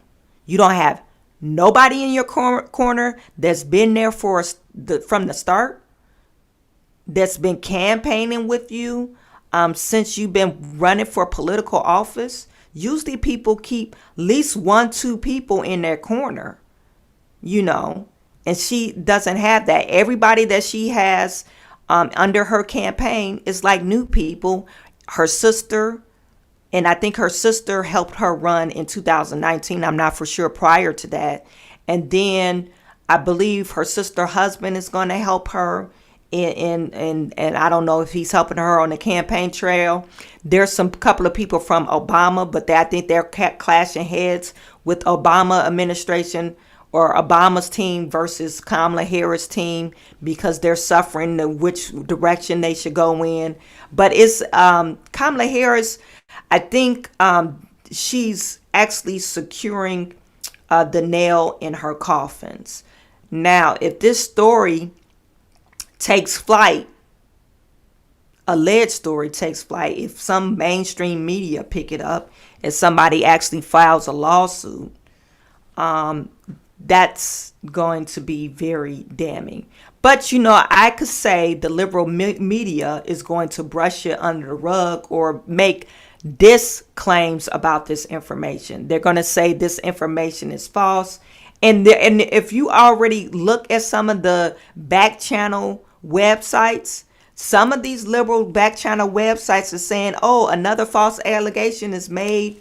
A conservative platform is making another false allegation, a wild claim about Tim Walz. You know, these are the headlines that I'm seeing. Not mainstream media, but some of these smaller underground channels. Okay, so even if mainstream media takes it up, we could be prepared to see that they're not going to take it up in such a way that we're going to like it. They're going to say this is mis or disinformation. I'm just warning you. Not saying these claims are true or allegations are true. I'm just saying they're not going to take it serious. Okay. Now, last thing I want to talk about is Kamala Harris. Kamala Harris was on the Breakfast Club. She was on the Breakfast Club, and I tell you, I'm just going to play a snippet of that because I'm pressed for time. But I'm going to take a snippet of this or play a snippet for you. Charlemagne the God actually posted this on his on his Instagram, and you won't believe what Kamala Harris is claiming.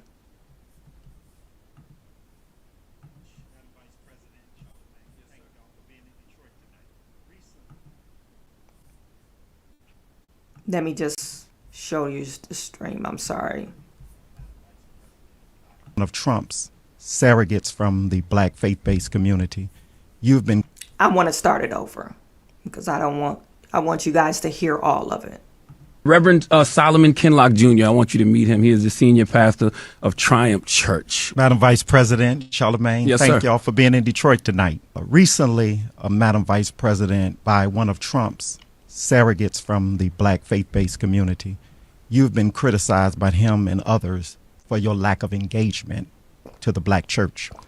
Knowing that the black church is an unrivaled place in the heart of black people, what could you speak to as it relates to a future Harris administration, how you would partner with the black church to address some of the urgent needs of the black community? Dr. King talked about the fierce urgency of right now, and as a church, Triumph Church is in that place. So first of all, that allegation, of course, is coming from the Trump team because they are full of mis and disinformation because they are trying to disconnect me from the people I have worked with and that I am from so that they can try and have some advantage in this election because otherwise they have nothing to run on.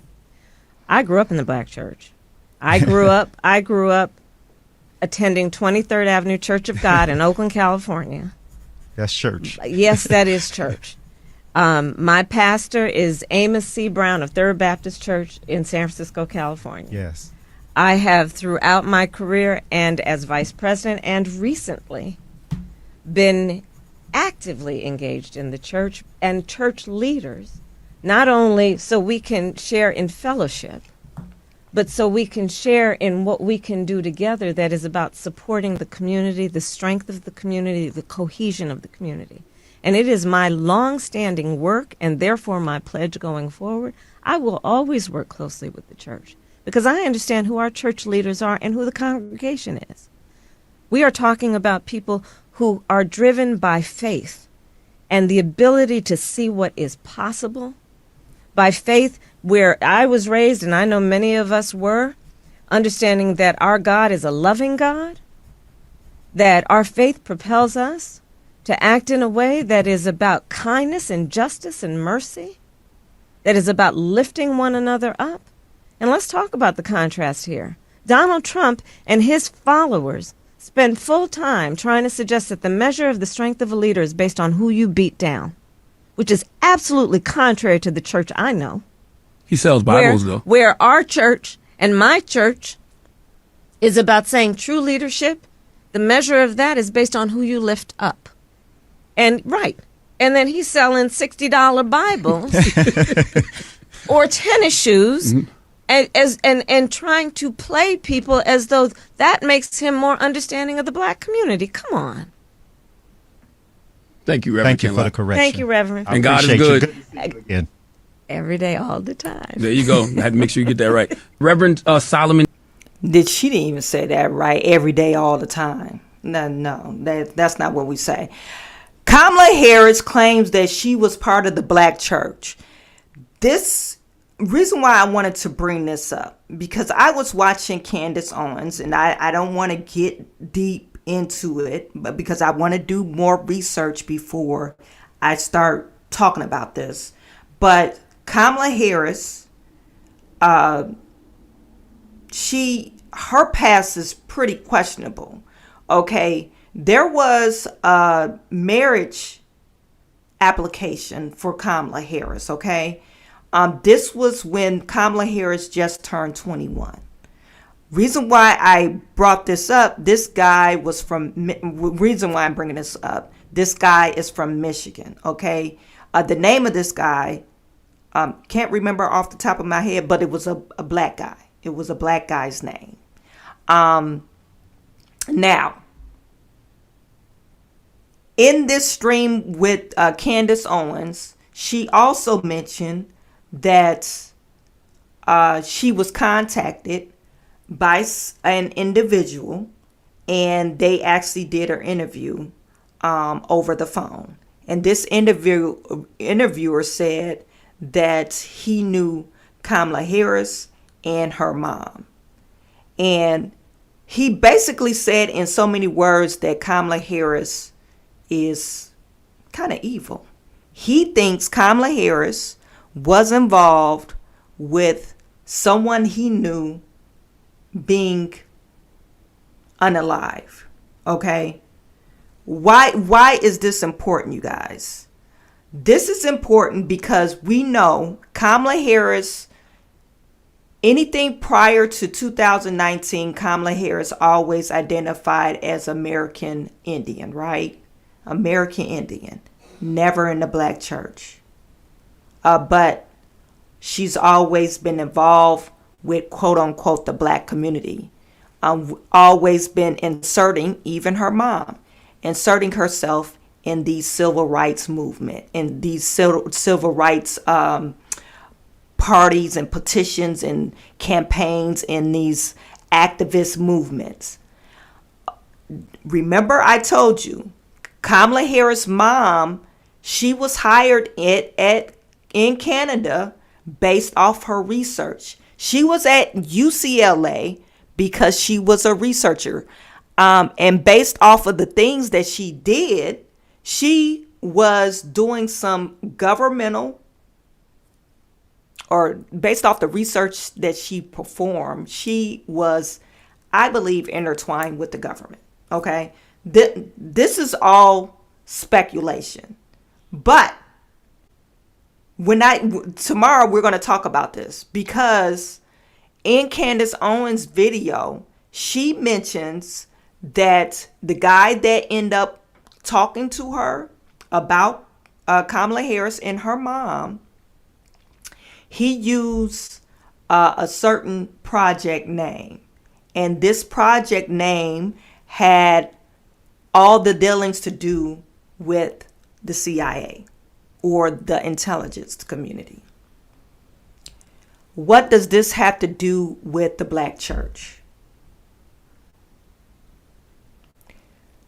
Now, if you guys are conspiracy theorists, and it's really not a conspiracy theorist, we're talking about the CIA. The CIA, they put forth motion on and make things possible, political things happen to people, or unaliving events happen to people if they get too powerful or if they're running in the wrong direction, i.e. John F. Kennedy. I believe John Kennedy was assassinated. Right? He was assassinated, but I believe he was assassinated by the CIA. Okay? Now, Kamala Harris, your mom, her father, and Kamala Harris. If you look up Kamala Harris' name, her mama's name, her daddy's name, you can't find any information. No information on none of these people. And you lived in the United States. You claim that you lived in the United States, but we can't find any information. And we have a marriage certificate that someone made available.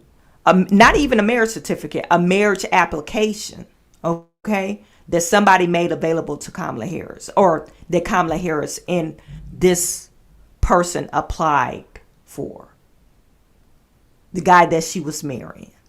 But if you look up her mama's name, you can't find anything. She did remarry. You can't find any information on that. You can't find any information on her dad. And one of the things that Candace Owens pointed out is her dad, we knew he was part of the Central or the intelligence community. And it was a normal practice for them to change their name a lot.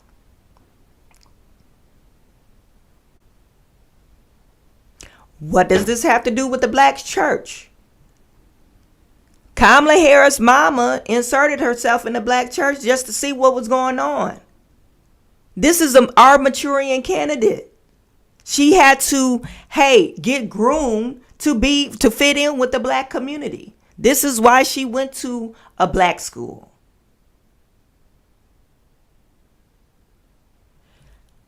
.23 23 Avenue Church of God in Oakland, California.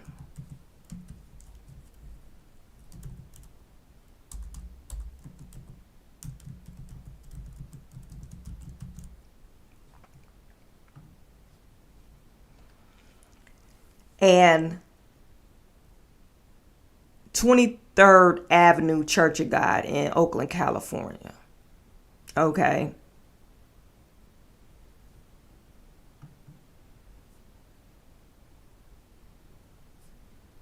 This is the church Kamala Harris saying she went to.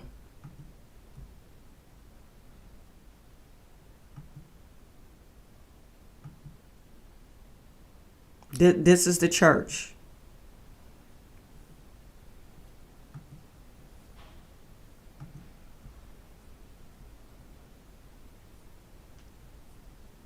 She said she grew up in this church.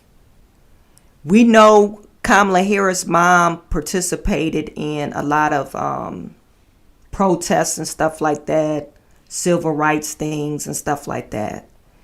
Was Kamala Harris' mama working for the intelligence community?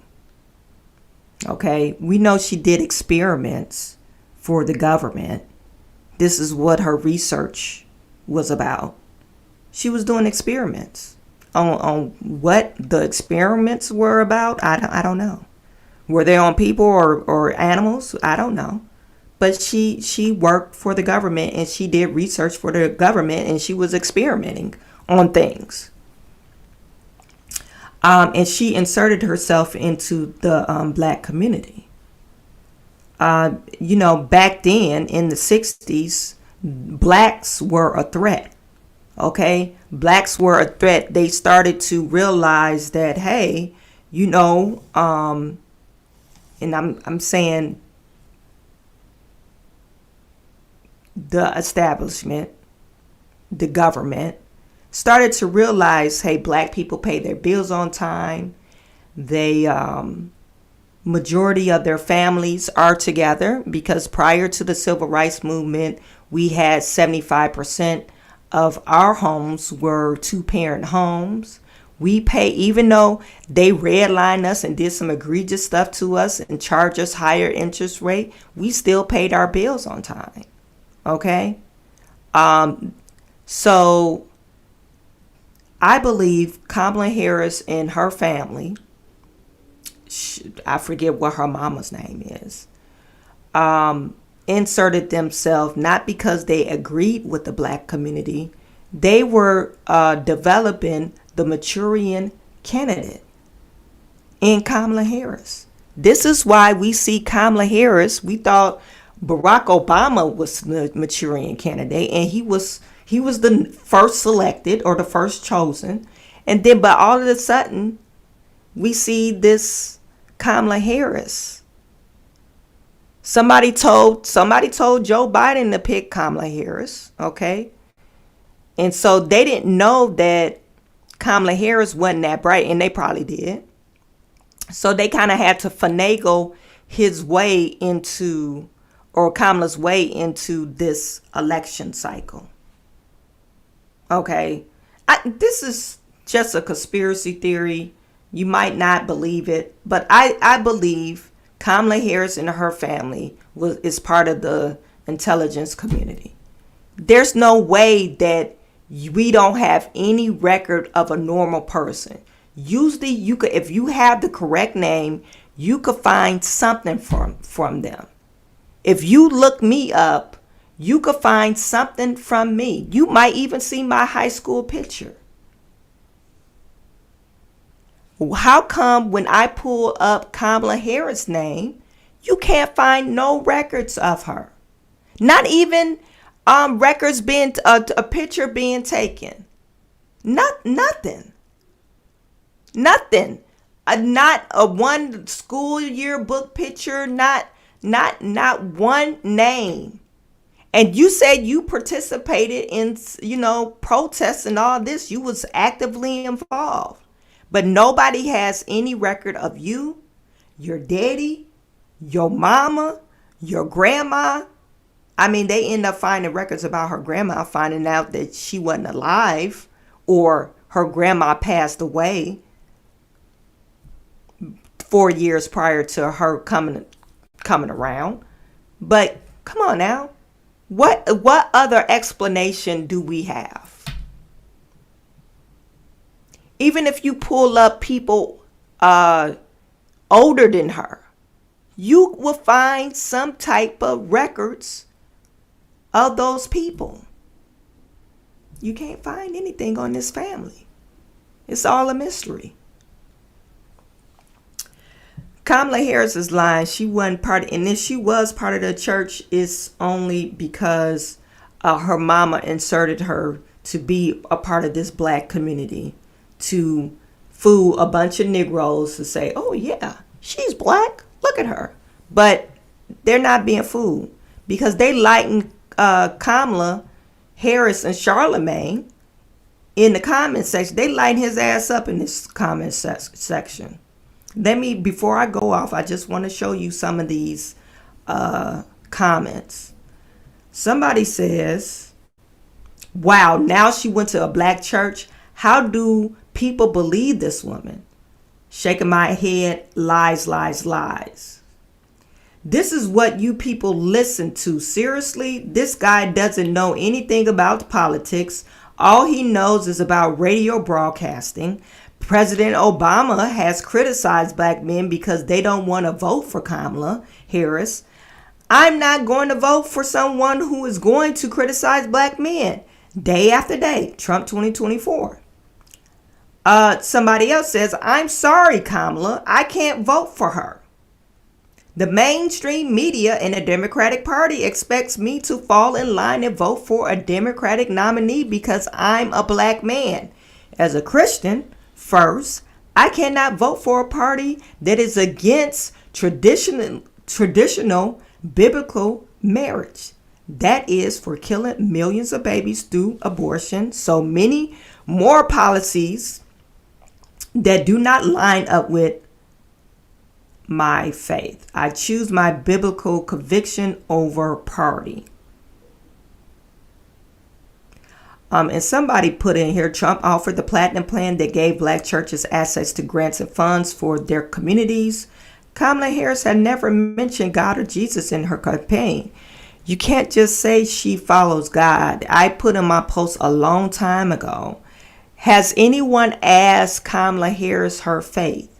This is the normal part of the presidency or normal part of election.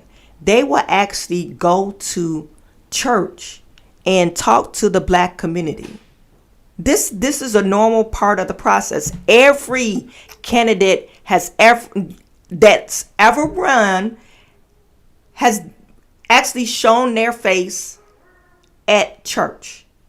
Kamala Harris, have you seen her at church one Sunday? Because she don't believe in God. Kamala Harris doesn't believe in God. Most Indians are Hindu. You're telling me this Hindu woman, her mama, saying, "Oh, we're gonna be of the Christian faith." I'm not knocking Hinduism, but you're telling me and you have close ties to your family. You went to India every year, ties to your Indian heritage, and you're saying you're going to this black church and praising Jesus. I don't believe it. I really don't believe it. You haven't seen her in one black church, not at all. Throughout her campaign, she's lying through her damn teeth. Y'all don't have the same energy for Trump, and it's insulting.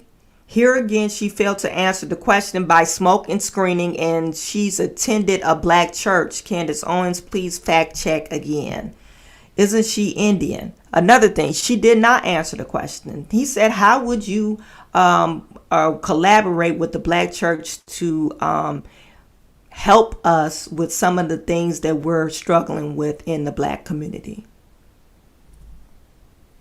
She brought up how Trump is selling Bibles and selling shoes. Well, Trump, like this individual said, came up with the platinum plan and gave the black church access to grants. Kamala is very bold. Not only she said Trump, but Trump and his supporters. So she's insulting everybody who's voting for Trump. Like we're just heathens. Who are you to cast judgment?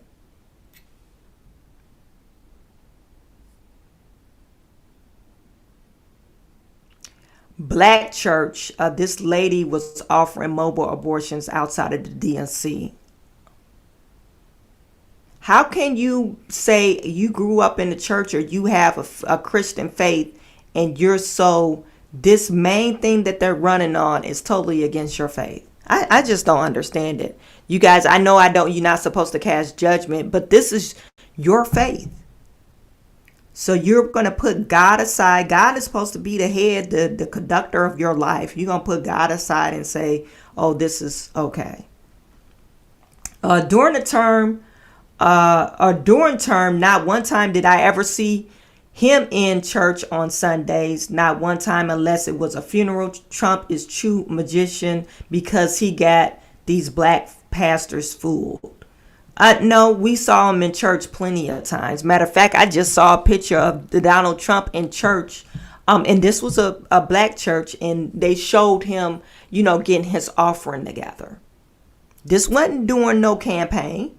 This was just him showing up for church. It wasn't no funeral or anything like that. Bro, let's be real. You are a sellout. I don't care for size. I just want you to keep it real, and you have not. Only pandering to one side. Play devil's advocate and not be biased with the way you approach takes. Indiscriminately ask questions the citizens want to really hear. This is all propaganda. Somebody also put BlackRock corporations got you in the Democratic Party more lubed up than the Diddy Party. When are you all going down for that anyways? Trump and Kennedy 2024 for the unity of all the people, all the races, for the one race, the human race. None of y'all can talk economics. It's always an argument of race. Everyone knows that we're just different shades of brown with more or less melanin. Communities with more melanin are suffering right now, while Kamala brings in immigrants losing jobs for Americans. Wow. Most of them get handouts that Americans cannot even receive while struggling. And it goes on and on. They say, Charlemagne, you a joke. They got about, well, it didn't tell how many replies, but it's a lot. It's a lot of negative replies. And he posted this 6 hours ago, and he received 6 hours ago, and you got 1,000 comments, 1,900 views. I don't know how many. 76,000 views on this. 1,900 likes. And she talked about repeating herself, but I'm not going to go through that, you guys. We could just basically say Kamala Harris is full of it. Like these men get around her and go beta male. Yeah. Christine, she is evil. She's going against everything God. Abortion seed changes God. Don't like ugly. Reasons why president will win this election is good versus evil. Mel Lee, Trump's heart on fire. Kamala's pants on fire. She celebrated Diwali. Yeah, isn't that like an Indian, Hindu type of celebration? I'm not for sure, but I know it's not us, okay? Charlemagne is beholden to his masters. That is all. Yeah, that's true. So you guys, I really appreciate everyone for tuning in. Like I said, we're going to touch on this subject tomorrow. We're going to talk about Kamala Harris tomorrow again. And, you know, I think we have to keep on spreading this message and letting everybody know before election time, hey, we're dealing with somebody that is super fake. And then on top of that, we have a potential suspect of Tim Walz, a potential suspect. He's all wrong. You know, it's one thing that you pick out somebody from drunk driving and stuff like that, but come on, these allegations against Tim is like really crazy. But I hate to say, oh, that's just the Democrat Party for you. But maybe that's the party that they're becoming now. A party of anything goes party. You know, as long as you agree with me, anything goes. Yeah, I mean, what more can you say about Democrats? I think anything goes with them. There's no shame in their game. Anyway, you guys, I really appreciate every single last one of you. Remember to tune in tomorrow. I am sending all my good to you. I will talk to you soon.